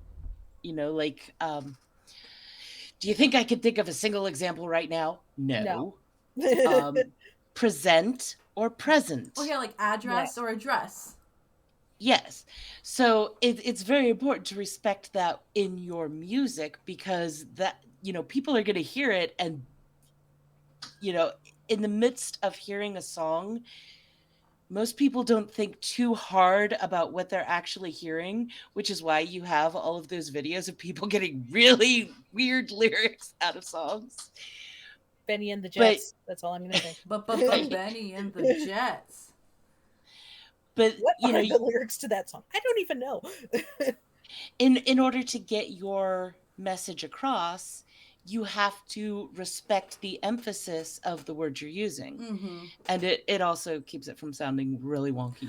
Also, emphasis, especially if you're doing something like a filk or a parody song, or even if you're sitting down and writing at the keyboard using whatever words, like, again, Paul McCartney's scrambled eggs, you're going to want to replace the word with the same stress. So, scrambled eggs, yesterday. You're going to want to make sure that those beats are also the same, because your notes are also dictated by that. So, they go hand in hand. Lyrics and music work together, so you can't ignore the lyric to make it fit into the music. It needs to work together, and there is natural stress to the way we talk, just like AG was saying. So make sure when you are changing a lyric or doing a parody song, or just rewriting new lyrics for a song that you have, like I have to do, you need to map out those beats and replace the syllables exactly, because it will sound different. It will sound completely different to what it is. Mm-hmm. Here we have... And the fun part about that is there are a lot of fun ways that you can play with that. Mm-hmm. Like if you have something where you're supposed to have a 2-syllable phrase and the second syllable is stressed or emphasized, then you could actually put in a 2-syllable word where the first syllable is stressed, but you have to adjust other things in order to make that an intentional choice. Exactly. So if you are going to not do that, it's going to take your ear out of it. Why? It could be used as a great tool. Like maybe you are writing different characters and one of your characters doesn't fit in. Making them sing a word that doesn't fit with the melody is a choice that gives us a lot of information about the character. So definitely make it a choice and not a mistake. That's I immediately went to Olaf and the puddle versus Happy Snowman. Yeah, exactly. Meanwhile, my brain is going through, speaking of musical theater, Wicked. Yes. The song Popular. Yeah. There is specifically a lyric where she sings popular, lar. Yeah. Because it can be really funny, right? It can give you a lot of character information. And also, even in pop music, people do it because it automatically makes your ear notice. It makes your ear notice. So why do you do that? It doesn't sound like it usually sounds. What is different? Exactly. It makes you think about the word. So you want it to be on a word that matters too, right? You want it to be for a reason that matters, not just like, oh, I didn't scan it right. People will know. Let's see. E says, at Daz, I don't want to hear it. Stares at pile of filks I've received from Daz in the last month. I know a little bit about this. Daz says, the contagion is so spreads. close, and I literally won't have time for more. That sounds like a threat. Between summer camp and other projects I really need to get caught up on, yeah. I'm terrified for November. Don't worry, Emily. I'll write some filks for you in July. Oh, no. Well, you are writing one every day. I am. Okay. So, you're here. You sat through this panel. Let's put you to the test. And also our panelists. Oh, God. That means I have to do it, too. Exercise time. Now, usually... Push-ups. No. I'm not doing it. You have just nominated yourself. I categorically refuse. Yeah, no, you can do it for us. So 3 persons worth. So we are going to do a little exercise. This is like one of the most basic exercises, I would say, and people do it with a lot of different styles too, but we're going to specifically do it with lyric writing. So, first step. Pick an object near you and describe it using all 5 senses. So pick an object and tell me what it is in the chat. Also, panelists, tell me what you're using. My husband gave me a shell, so I'm going to be using this little shell.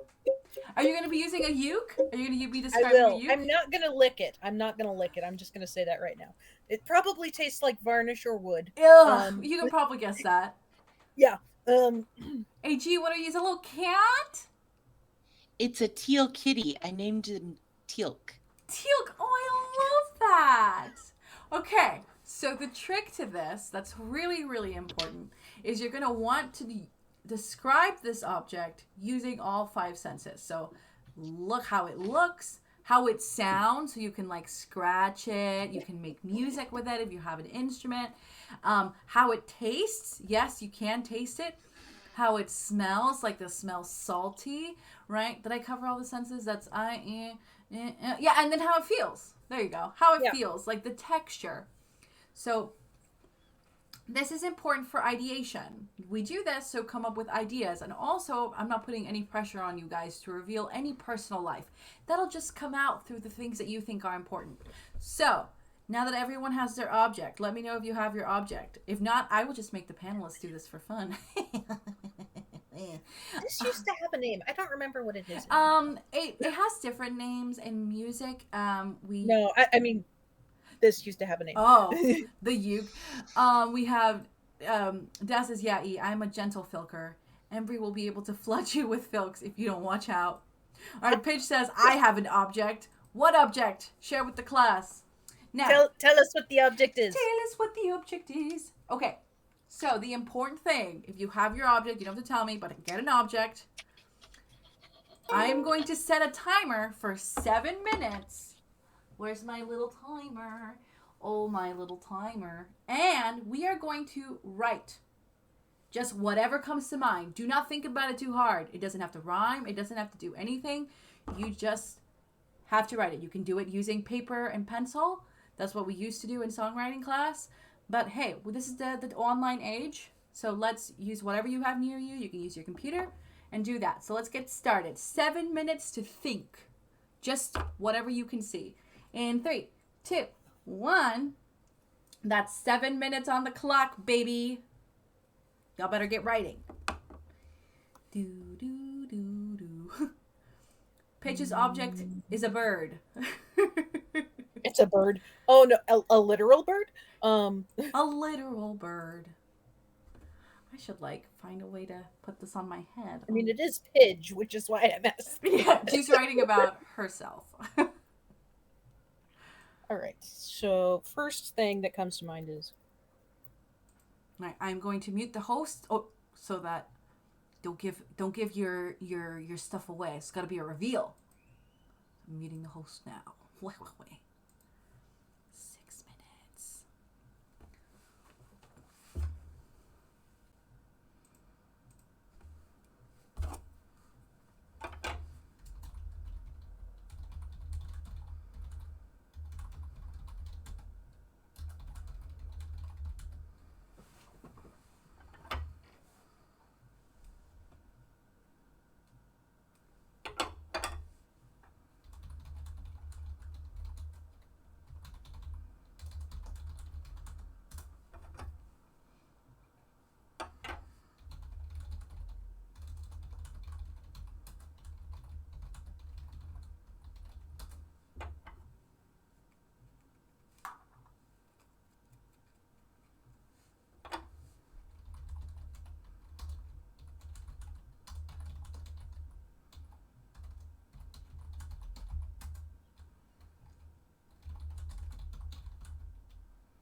we have left. Oh God, where did it go? Oh no. Well, we had left 1.5 minutes, so I'm gonna set the stopwatch. What? Oh, there it is. 1:16. 1:14. 1 minute, y'all. Let's get it. Let's get it.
Seven, 6, 5, 4, 3, 2, 1.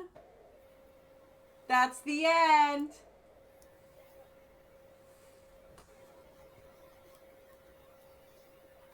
Stop. All right. Let's turn them on. How did we do, panelists? How did we do, friends? I have 10 words. I make a thing. Yay, good. We're going to read them. Eli says, I just wanted to shout this out. I am not going to lick the ukulele. I'm disappointed. I licked my little shell live. Fine, I'll lick the... What it tastes like. Sorry, my alarm's going off. Let me turn that off. He is like, was it delicious? No. So I would like to stress, if you're in the chat and you did this exercise, as you should have done, drop your info. It doesn't have to be pretty. It doesn't have to be perfect. These are just observations. So don't expect anything but your observations. All right, AG, tell us what you wrote. Are you ready? I wrote a song. Already? Sorry. You need to wait. No. Yes. Wait, you're already done. No. We're gonna hold. Well, AG. I mean, it's just a bridge and a chorus. Oh, it's just a bridge and a chorus. Yes. Here I am. You know what? I'm sorry. You are such an overachiever. How dare you? Eli, what do you tell me? You have some sense feeling. AG, you are going first on the next round. I expect perfection. Time for revision. Yes. Okay. Warm, smooth, grainy, woody, stiff, brown, pearlescent, resonant, worn, small, bitter was just added. Because do not lick ukuleles. Don't. Do not lick your instruments. Okay, I have the seashell is rough on my hands. It feels like a grid full of sand, remnants of sand, smells of dust and ocean, a little salty taste. When I scratch, it scratches back. It's a circular grid pattern on the outside, a rigid pattern, it's rigid, while on the inside it's smooth but dry, a bit like dry skin, like porcelain, like I can eat out of it. In every crevice hides some sand, and it's white and black and brown and gray and purple and orange. It is incomplete like a broken nail. A chunk of it was lost to the ocean, or its place, its home. It left a piece of it behind so it would never be complete. The flavor, it's subtle like its color.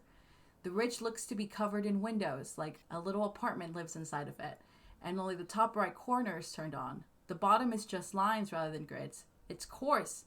It could survive if I threw it. Yet it would break if I threw it with enough force. It crackles. It's full of stress cracks. It's fragile yet strong. It's delicate yet has survived so much. It made it all the way from the bottom of the sea and survived all the way until it got to my home. So you see how all those are just literal observations of it. But all of those could be used as a metaphor. So that's why you get very literal with this. And then all of a sudden you're like, oh man, a bit like dry skin like porcelain. Maybe I can rhyme with that. So you can My take song is going to be about don't lick the ukulele. Don't lick. Okay, but I expect you to have a little song because you have a little uke. Oh, I will have a little song. Okay, Yes, I I'll will write have a little song. AG's got a bridge and a chorus. She's got to write a verse too now. That's right. You have 7 words. So that's how you kind of want to approach this. It's an exercise in description. But because we humans want to attach meaning to everything, we will give these very clear-cut descriptions metaphor. We will turn that into a metaphor because that's what metaphor is, turning something literal into something metaphorical, like something we can express our feelings with, an actual representation of what we're feeling. So here we go. Pidge says, I sound pigeon obsessed. Okay, share some with the class, my friend. Yes. Siobhan says, I'm currently working on a film. Okay, so by the end of the next thing, I do expect... just share your work with us. Don't worry, I won't critique. I'm just going to be excited. And the bird says, I got some nice adjectives for the tea I was drinking. Yes, exactly. Nice. Bird says, well, that is a lot more descriptive and beautiful than what I did. Very cool. It's okay. This is your first time trying this exercise. But if you're ever looking to songwrite or try and be descriptive, just be literal about the object in front of you. Even if you're writing a story or something, it'll all come out. This literally looks like a grid pattern. And it looks like, you know, little apartment windows. Because I just think of New York, right? So still being very literal, but still allowing my imagination to guide me. Bird says, definitely going to try this exercise more often. Yes, we're about to get to the second part of the exercise, but I highly recommend this. This is usually done if you're doing songwriting like full time and you need to just come up with ideas a lot. You do this every day for 10 minutes, like every day. You just pick a random word from like a random word generator, or it could be a random object in your house and you just describe it. And you get a lot of ideas that way, especially for songs because they're so short. Dragoness says, my English vocab is failing me. Definitely a good exercise. Excuse me, I don't describe things often enough. If English isn't your first language, you can do this with anything. So yes, do not stress about language if like English is not your first language. I sometimes, like for me, I need to express in Spanish because the words are just failing me in English. So I totally understand if that's the case. And even if English is your only language and your vocab is failing you, totally fine. It fails all of us. Yeah.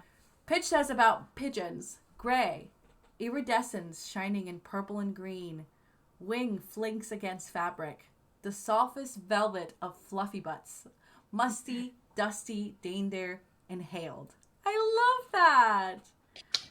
Don't taste the pigeon, Pidge. Don't do taste oh the my pigeon. God, taste the pigeon. Oh my No, do not. I did not taste. Okay. No, AG's just y'all losing put it. weird things in your mouths. Okay? I cannot wait to see what. Okay, so the next part of the song is, or the next part of the thing is, turn all the words that you accumulated, that you gathered during this gathering period, into a 4-line verse. So we talked about verses. This is what a 4-line verse is. You have to rhyme. So it's got to be 4 lines. They can be different lengths in terms of lyrics, but they have to rhyme at the end. You can have the 4 lines rhyme, which is an A pattern. You can have couplets, A. You can have couplets in between, A. You can just rhyme the outsides, A, B, C, or you can rhyme just the insides, but you have to rhyme. You could do if you're getting fancy, you can do some inside rhymes. You know what I'm saying? Just don't limit yourself in what you can rhyme. Make sure you do rhyme. This is where we are going to share, where's Pidge's rhyme zone thing? For those of you who might have missed it, if you are not a rhymer and don't have a rhyming book, I'll cover some of that stuff later in the question section. Rhymezone.com. It is free online. You can type up any word you'd like, and you can do it. If there is a rhyme, there will be rhymes. Exactly. And you can look for perfect rhymes, and you can look for near rhymes, or you can look for syllable rhymes. So you can get fancy with it if you're writing rap music. But yeah, rhymezone.com. Now, I challenge my panelists to come back with a full song. I see AG's working there. I'm going to try and write something on piano. I'm going to try and write like a full song on piano, see what I can come up with. Eli, I dare you to do the same. Very short. I don't expect anything more than like a verse. But if you do like a verse and a chorus, Remember, it doesn't have to be very long. That's all you need. I am very interested. And if you are going to push yourself too in the chat, let me know. Share your lyrics with us. That is the point of this. All right. 7 minutes. It's not very long. 4 lines. That's all you need. I challenge you to do more, but 4 lines is all you need. They don't have to be very long. I'm going to stop my camera. I'm going to stop my camera. It'll still be here, but I'm going to stop my camera. Okay. Ready? Let's get started. In 3, 2, 1. There. Ah! Let's go! Right.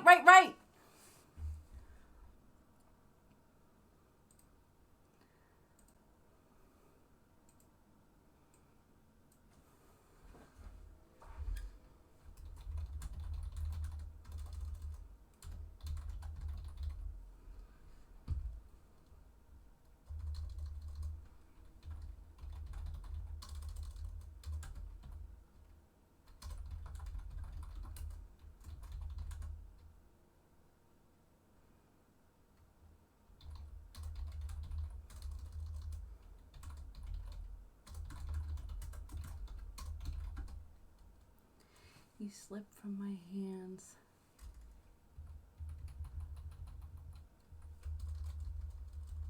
You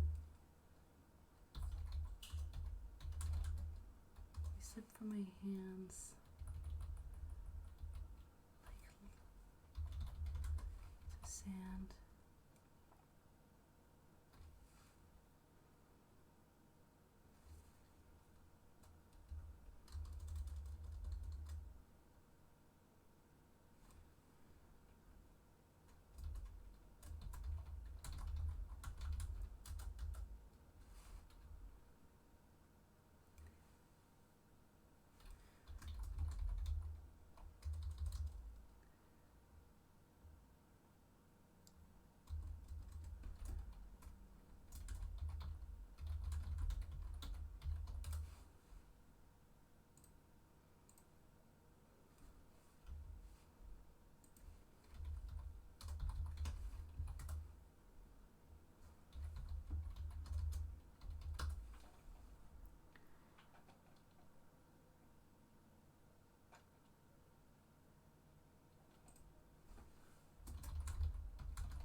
Slip from my hands like grains in sand. You burn me. I imagine the cracks that keep track. Imagine the cracks that keep track.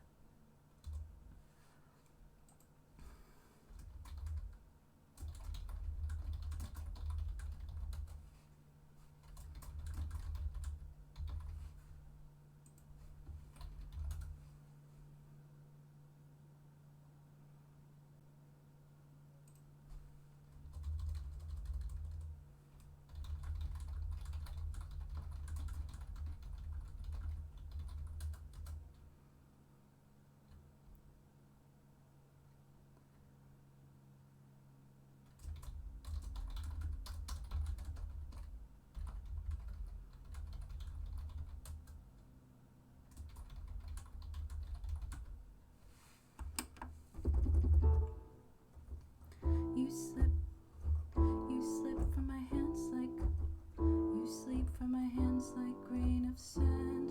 You burn me. I imagine the cracks that keep track of your time past. And I know you said I should wait, but I don't know how much longer I can carry this weight. I'm but a seashell far from home, broken and alone. Baby, I'm but a seashell far from home, broken and alone, broken and alone. Put me on your desk and take me home. Put me on your desk and leave me home. Wonderful poem.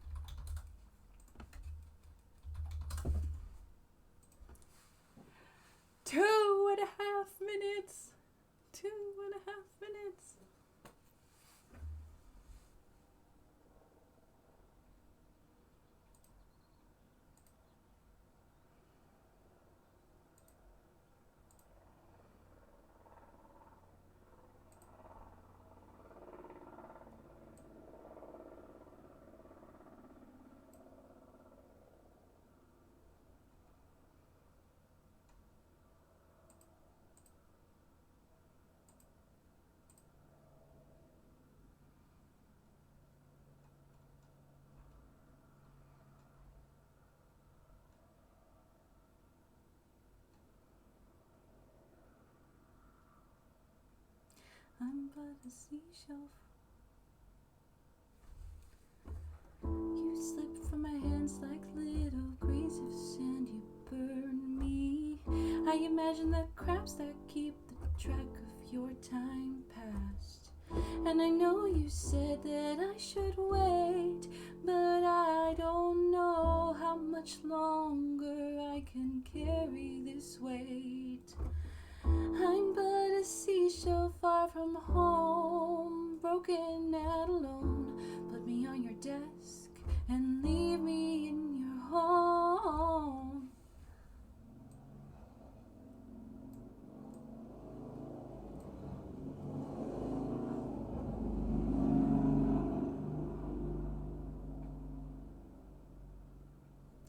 Leave me where you've grown.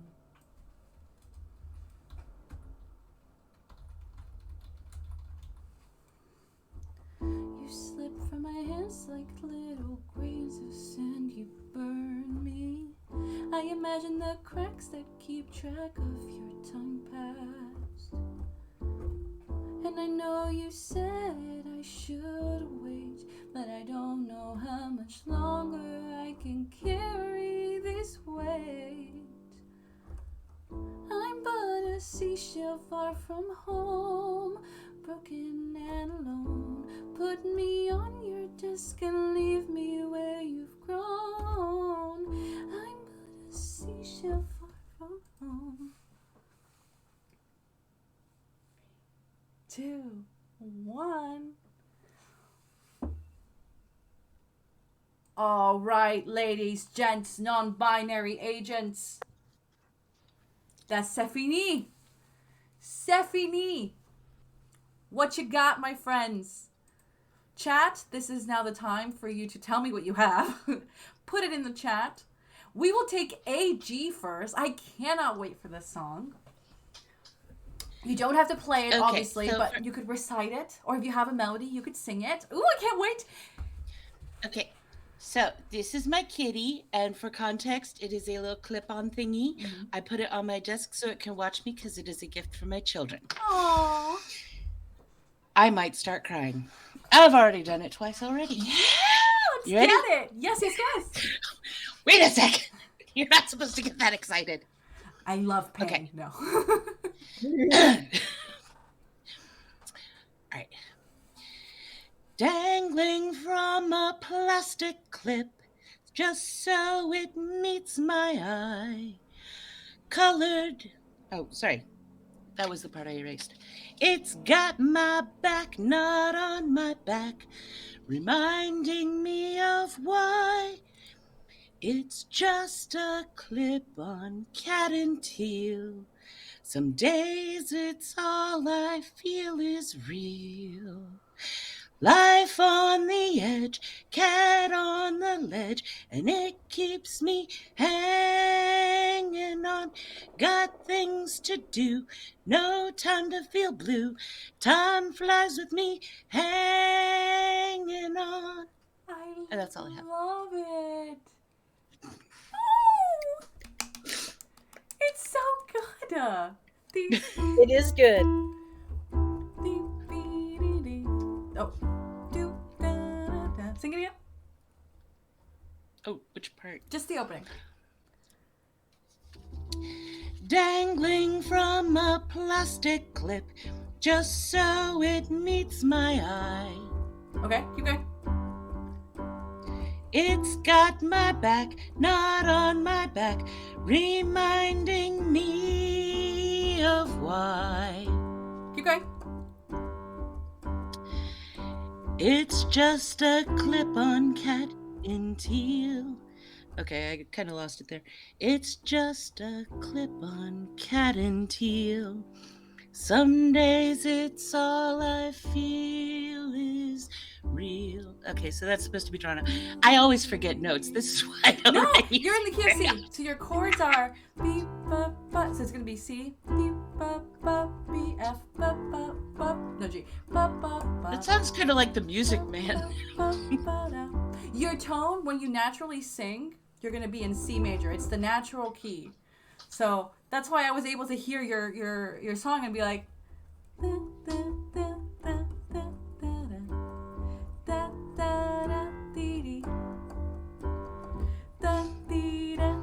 First structure. Doo-doo. Da dee dee dee dee. And I feel is real. Da da da. Da da da. Life on the edge, cat on the ledge, and it keeps me hanging on. Got things to do, no time to feel blue. Time flies with me hanging on. I love it. I love it. It's a great structure. It's the, see? Naturally. If I tell you 1-4-5-1, you're going to be like, what's that? But that's just your basic pop song.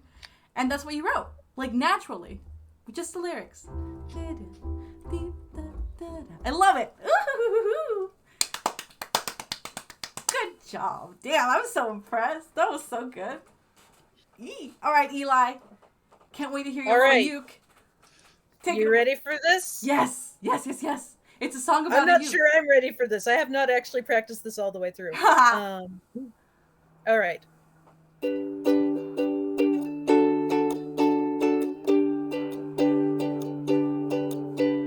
Warm and smooth and grainy, don't lick your ukulele.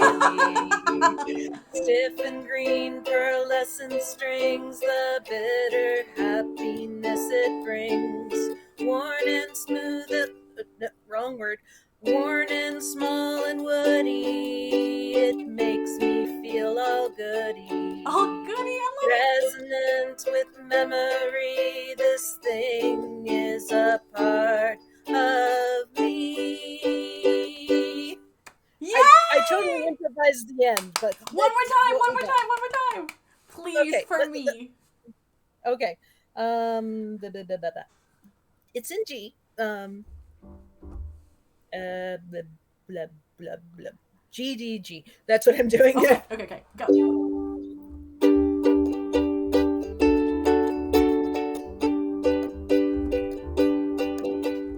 Warm and smooth and grainy, don't lick your ukulele. Stiff and green, pearlescent strings, the bitter, wrong chord, bitter happiness it brings. I love your lyrics. Worn and small and woody, it makes me feel all goody. Resonant with memory, this thing is a part of me. I love it! Woo! It needs work, but yes. But that was 7 minutes. That was 7 minutes. I love it. Yeah. I love that. We come up with songs in like less than 15 minutes and we're like, yeah, it needs work. I should have gone first because my vibe is so sad. Okay, here we go. Pitch says, working without melody/instrument is so hard in my opinion. Props to those who can write poetry. I'm so impressed. I love poetry. Yeah. It's so freaking cool. So cool. I love, there's this clap emoji or clap command you can use on the channel. It gives you this. That's for us. That's for you. Love it.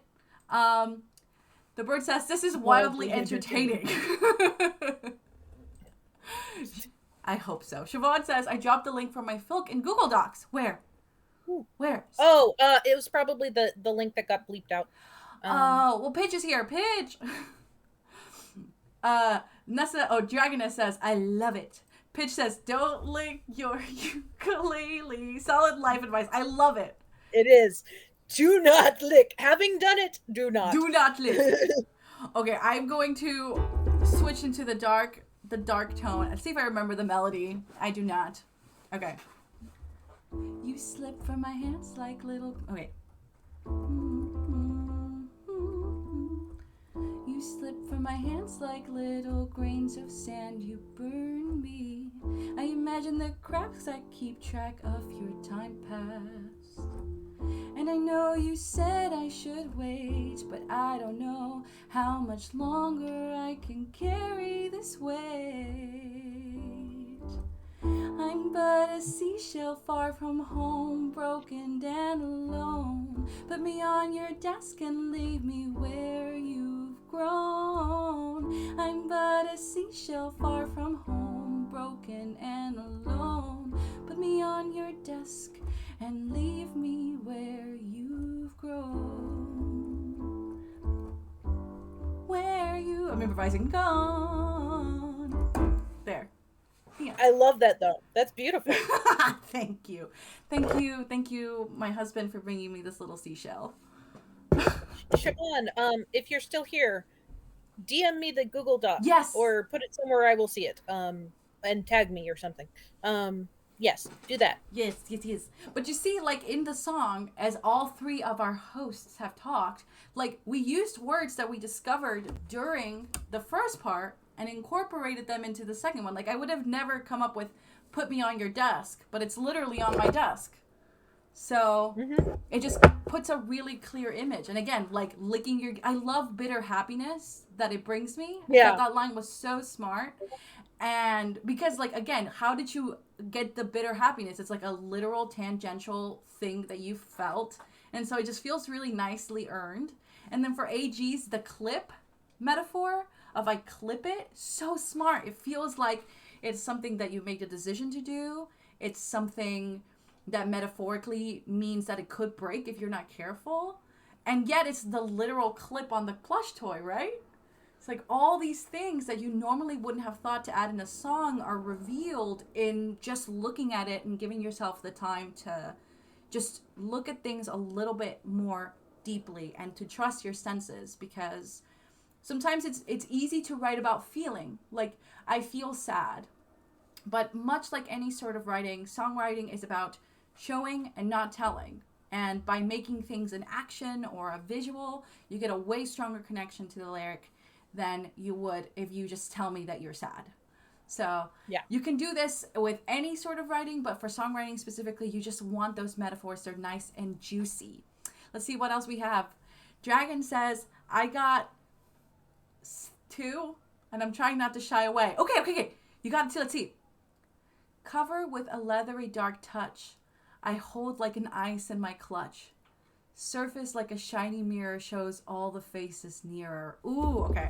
Ooh, I have to put that to poetic. song. All right, this is the MIGA piano section. If you want to join in, Eli, I'll tell you the key once I figure it out. Or if you don't, you could just listen. I don't want to stress you out. Let's do F. F is giving the... Oh, I can't do F. Oh, no, okay. Too many weird chords on the ukulele. Let's do... All yours.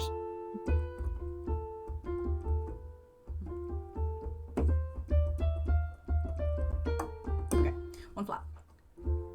Cover with a leathery dark touch. Yeah.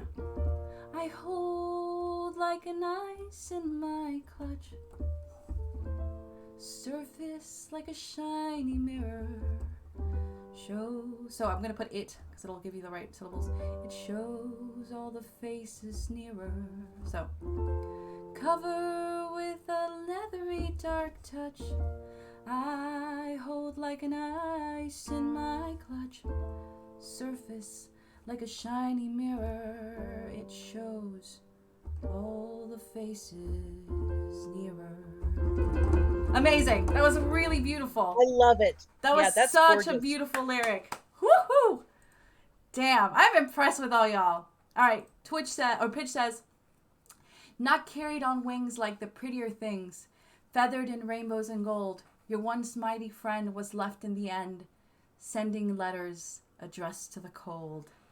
Oh, ooh, that hits. That does hit. What key should that be in? That was a good one. Mm-hmm. Oh, F major and ukulele has some of the weirdest damn chords you've ever... I'm assuming so. Let's do A minor for this one. Oh, I can do A minor. Okay, let's just do a round. Maybe we'll do A minor, E, C. Which E? E minor, sorry. So it'll be A minor, E minor, C major, and then we'll do C major twice. So, carried on wings like the prettier things, feathered in rainbows and gold. Your once mighty friend was left in the end, sending letters addressed to the cold. Sorry, on A minor. Not carried on wings like the prettier things. E minor. feathered in rainbows and gold. C major. Your once mighty friend was left in the end. E minor. Sending letters addressed. A minor to the cold. Ooh, I like that. I love that. It is. love that. So good. Woo-hoo-hoo. Yes. Okay, private chat. Let's see if we can open up the filk. Ooh, this might be too much for me to add song to, but Yeah, this is too much, but it's Cyndi Lauper's Girls Just Want to Have Fun, Okay. but it's Knights Just Want to Write Books. Where is it? I sit down at my writing screen. My mother says, when you gonna finish that scene? Oh, mama dear, it's much harder than it looks. And nights, they need to write They books. want to write books. Take it away. Knights just want to write books. They wanna write books. Need to write. I love it. Thank you for sharing with us. That was so cool. Yes. That's a good filk there, Siobhan. I think you've got it. Fool, you did it in 15 minutes? I'm impressed. I am impressed as well. That one would have taken me longer. Yeah, I agree. I agree. The Bird of Inferno. I love this. All right, well, this is an exercise that you can do every day, anytime you need to come up with a metaphor. So I hope at least if you learned nothing from this, you can take this exercise and do it with you. Because we came up with a lot of stuff, everyone here. Yep. So if you still... Also... Sorry, what? Also, I hope you learned not to lick your ukulele. Yeah, do not. It'll not. It is a bitter happiness you do not want. No, you do not want. You what do was I not gonna want. say? Make sure as well. What was I totally brain farted. Just be I'm happy. sorry. Write songs. All right, we have 15 minutes left before we have to give some time for our host to go to the next panel. Do you want to check out the Bird of Inferno's? Yes. Where's it? Lyric? Where's it? Oh yeah, it's up a bit. Oh, I see it. Okay. Let's go back here. Let's go here. Okay. I came up with memories flood my mind, unwanted as they slip, drip, so bitter. They flow until I find they change into... Okay. What key do we got? Unwanted I'm as thinking they this is a slip, minor, but which drip, one? so bitter. Okay. They flow until I find they change into that waft, soft, a flittering taste on my tongue. Just feels like a very almost operatic. I agree. Yeah. Old school musical. Yeah, it's like a Phantom of the Opera-esque lyric. Memories flood my mind, unwanted as they slip, drip, so bitter. I'm gonna go the same chord progression that they. And then hopefully I can mimic your They AG. flow until I find they change into that waft, soft, a flittering taste on my tongue. I love it! That is like, oh, hell to the fucking I love yeah! I'm with like, Pidge on this one. Slip, drip, and Yeah. waft and soft. Because you can those- talk that part like unwanted as they slip. You are up. And then they go fully into You are. the Phantom of the Opera is here inside my mind. I love it. Oh my god. I agree with what Pidge just said, by the way. Pidge says, Chat and panel has too much talent to be contained, and I agree. All right. Yep. We have 12 minutes left. Ask us anything and everything. I am going to, during this time, to give you some time to prep for questions. I am going to cover all the apps that I use for songwriting, because I always get asked that a lot. Oh yeah. And I if you have apps and stuff to use, now's the time to get them. I'm also going to get some books that I highly, highly recommend. So. Also, circle of fifths. That is all I'm going to say. Circle of fifths. If you're writing music, it's here. Okay. Apparently, the apps that I use are guitar tabs, ukulele chords, and Tuner Lite. Guess what the Tuner Lite is for? Wait, what? What did I miss? Tuning? Oh. Yeah. ukulele chords to tell me how to play the ukulele, tuner light to tune the ukulele, and guitar tabs so that if I want to filk a song, I know how to play it. Yes, those are all good. Those are all great. Actually, yes. Okay. I have these on iOS. I use a dictionary app. Sometimes you're stuck on a rhyme or you find a word that rhymes, but you don't know exactly what it means. Dictionary.com. Rhyme Zone has an app. Use it. Get it. Oh, they have an app? They I'm do. getting that right now. There's an app called Fingers that I literally got for free on the Starbucks app like 6 years ago. Once they used to give apps for free for like gold subscribers. It has every chord you will ever need on piano and guitar. You can look up different variations. It offers chords and shows you how to play them, and you can like arrange them too to see like different versions of it. It's great if you're just like learning to play, but also if you're doing more advanced playing, it'll definitely grow with you. Obviously, you need tuners if you play any sort of string instrument. I play guitar too, so I recommend Guitar Tuna, but any tuner will do. Tabs, of course, guitar tabs. I have Suggester, which is also an app I use where you can just go in and let's say you have a key that you like or something, and it suggests an endless amount of chords. So this is, again, you're not coming up with anything. You can just pick and choose something that sounds good to your ear and write to it. You need a metronome. If you're trying to perform, and I know Eli will cover this in the performance lecture, or I don't know if you already gave this panel, but if you're going to perform at anything, you're going to need to get good with a metronome. The voice memo app to record your stuff if you don't write music. I recommend GarageBand. It's on your phone. You can get it on your phone. You can get it on an iPad to record yourself, to maybe mess around with production. And look, your notes app. It's your best friend. You come up with a lyric, write it down. Write it down. Now for books. If you are into songwriting after this panel, you're like, oh my God, Micah, what is the first book you ever bought that you used to this day that you were like, this is what you need as a songwriter to like really get started in self-study? It's A Complete Guide to Songwriting by Stephen Cintron. It's the revised and updated edition. You can buy this at Barnes & Nobles. I bought it for, I don't know, $20, $24.99 to be exact.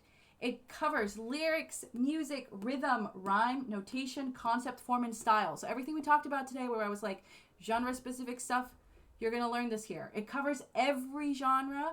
So this is, when I was studying pop, I had it marked for pop. And then here I'm studying musical theater. Still something I use to this day. I've been songwriting for 8 years. If you're into musical theater specifically, I recommend The Secret Life of the American Musical. I read this front to back, have annotated it completely.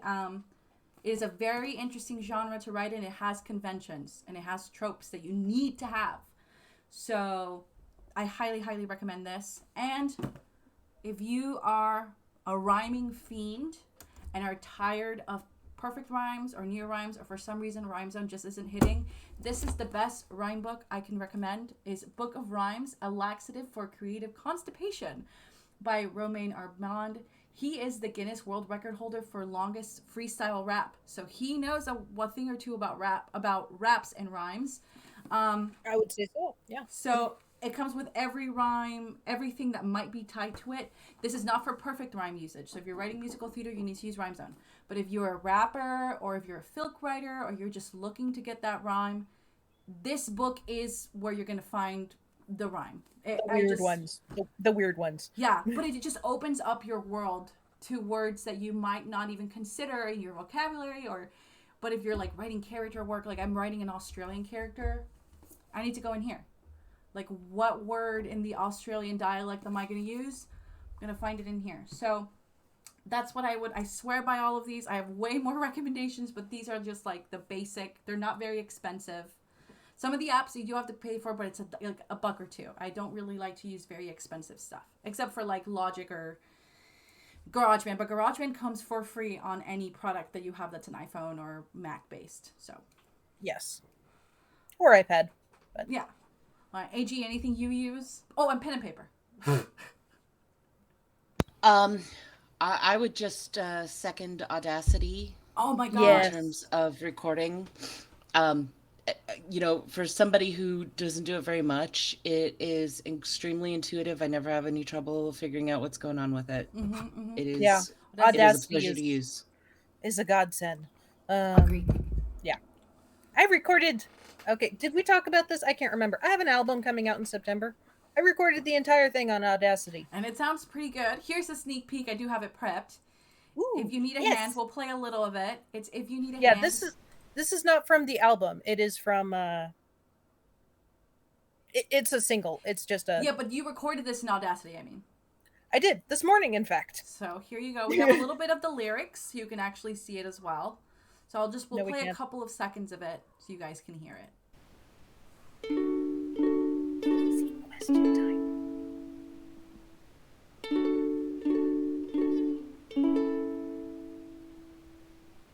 I don't hear. Oh, you guys don't hear it? I hear it all. Okay, hold on.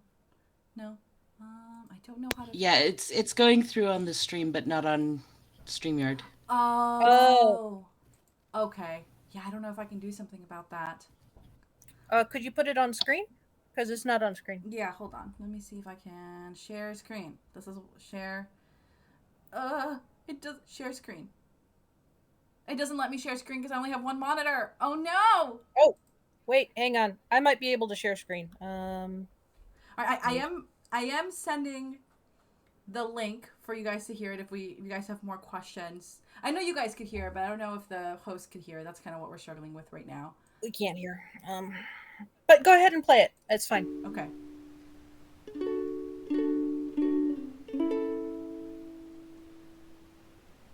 Sometimes you fall, sometimes much harder. Sometimes you rise, only to falter. I won't try to tell you everything is fine, but if you need a hand, dear, you can borrow mine. That's really sweet. I won't try to tell you everything's fine, but if you need a hand, dear, you can borrow mine. That's beautiful.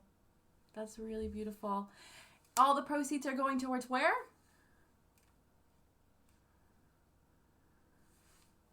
There's the unmute button.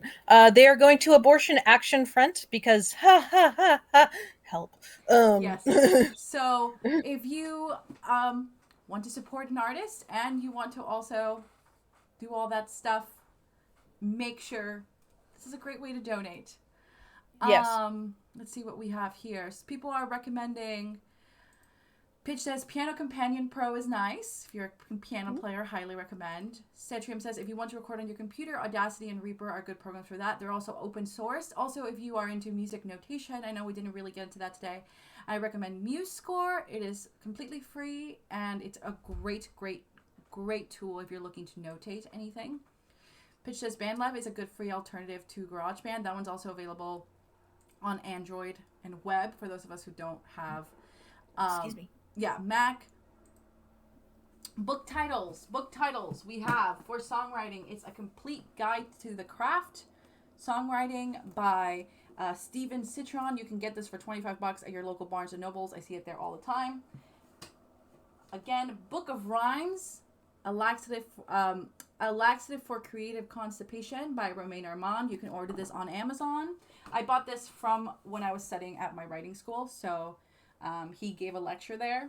So if you want to just get it online, though, all the money goes to him. And then, again, you can probably get this at your local Barnes & Nobles. It's The Secret Life of the American Musical, How Broadway Shows Are Built by Jacques Vertiel. I considered aloof to rhyme with book. It does rhyme. It's a consonant, or a vowel rhyme, because oof and ook, but you have to pronounce it a specific way as well. Yeah. So says maybe give the titles for the treasure trove on the Conduit website. I don't know how to do that. AG, tell me what I can do to get all this stuff on the treasure trove. Because je ne sais pas. Okay, so to get it onto the treasure trove, just go ahead and get a hold of Lethan in the Discord. That is spelling. Oh, I put in too many N's. And one less A, I believe. Okay. Is it two N's? Bellatrix. Okay. I'm pretty. I thought Yeah, it was I'm two pretty A's. sure. I don't know why. Okay, I will Yeah, okay. send all the stuff. So everything we talked about here, Audacity, all that stuff, I will send it there so you guys can reference that. If you want to follow my Discord, you absolutely do not have to, but I have everything I use there. So I will link it here. You do not have to join it. I will be sharing it with everyone at Writers CONduit, but just if you're interested, maybe you want to follow me or anything, that would be good. Okay, I think we have about 2 minutes left. Pitch us. AG, where can we find you? Tell me about what you're working on and where we can find you.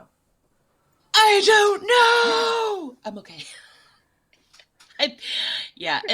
This is the season where very few writers on Twitch know what the heck they're doing. Yeah, but same. Aside from that, Author Goddess. Author Goddess on Twitter, Author Goddess on Twitch, authorgoddess.com.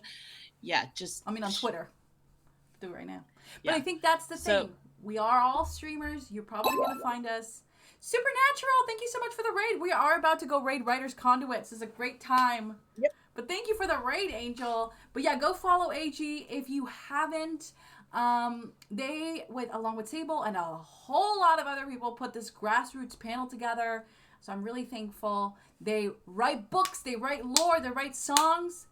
Go give AG a follow on Twitch and everywhere else. Eli, what are you working on? Where we can find you? Give us a little spiel. That is my name, Eli Quake. You can find me at Eli Quake pretty much everywhere, including here on Twitch. I also have a website, www.eliquake.com. I'm easy to find. I have books, I have songs. I have an album coming out. I am on Bandcamp. I have a song that just came out today because I'm insane. It's fine. Go check it out. It will be linked here. Let me share it one more time. It's on Bandcamp. It's what we just heard. All proceeds are going towards abortion funds. Abortion Action Fund. Yep. Yes. So make sure to do that. If you'd like to see more of me, summer is currently my dry season here on Twitch. Usually I stream way more often, but I'm moving. So if you want to see me or what I do, I'm Micah Vidal everywhere. You can, what is it called? Follow me on YouTube. I'm trying to post there, just vlogs and stuff since I can't really catch up with people, but I'm a musical theater writer. I'm writing a couple of musical theater projects. You can listen to my music and my experiments and just more information about music writing in general, all of that there. And yeah, everyone, we're going to go raid Writers CONduit, and then I expect everyone to go on one of the tracks, keep going to these panels, and just thank you so much, everyone, for showing up today, and thank you for allowing me to entertain you for a couple of hours. Let me entertain you. Let me make you smile. Raid Writers CONduit. There we go. All right, let's go raid. Thank you so much for your time, everyone. Thank you for all the new friends, and we will see y'all soon, I guess. We'll raid in 3, 2, 1. Let's go raid, baby. See you soon. Adieu. Bye. Raid, raid, raid. I'm hoping that works. I have to go to Twitch and make sure that worked. We raided. It worked. Okay, perfect. Okay, ladies, I'm so sorry. Ignore that. That's what I always say, and it's the wrong thing. Ugh, gang. My fellow Twitchers. Thank you. Thank you for dragging me here today. Yay! Yeah, I would time. not have done this without you guys hounding me everywhere, and this was really, really fun. Thank you, you two specifically, and Sable, of course. But we all proved that we have skills. you guys do have 7 minutes. That was a lot. I'm impressed. I'm impressed. If I had more time, I would be filking. If I didn't, I'm gonna finish that song. It's good.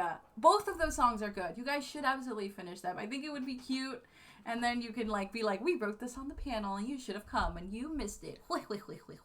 That's right. And I think I could even add the song to my album if I wanted to. That would be so cool.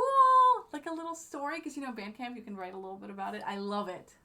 Yeah, I wrote this on the lyrics and lyric writing panel for Conduit, and it was fun. Yes. I did the first 2 verses in 7 minutes.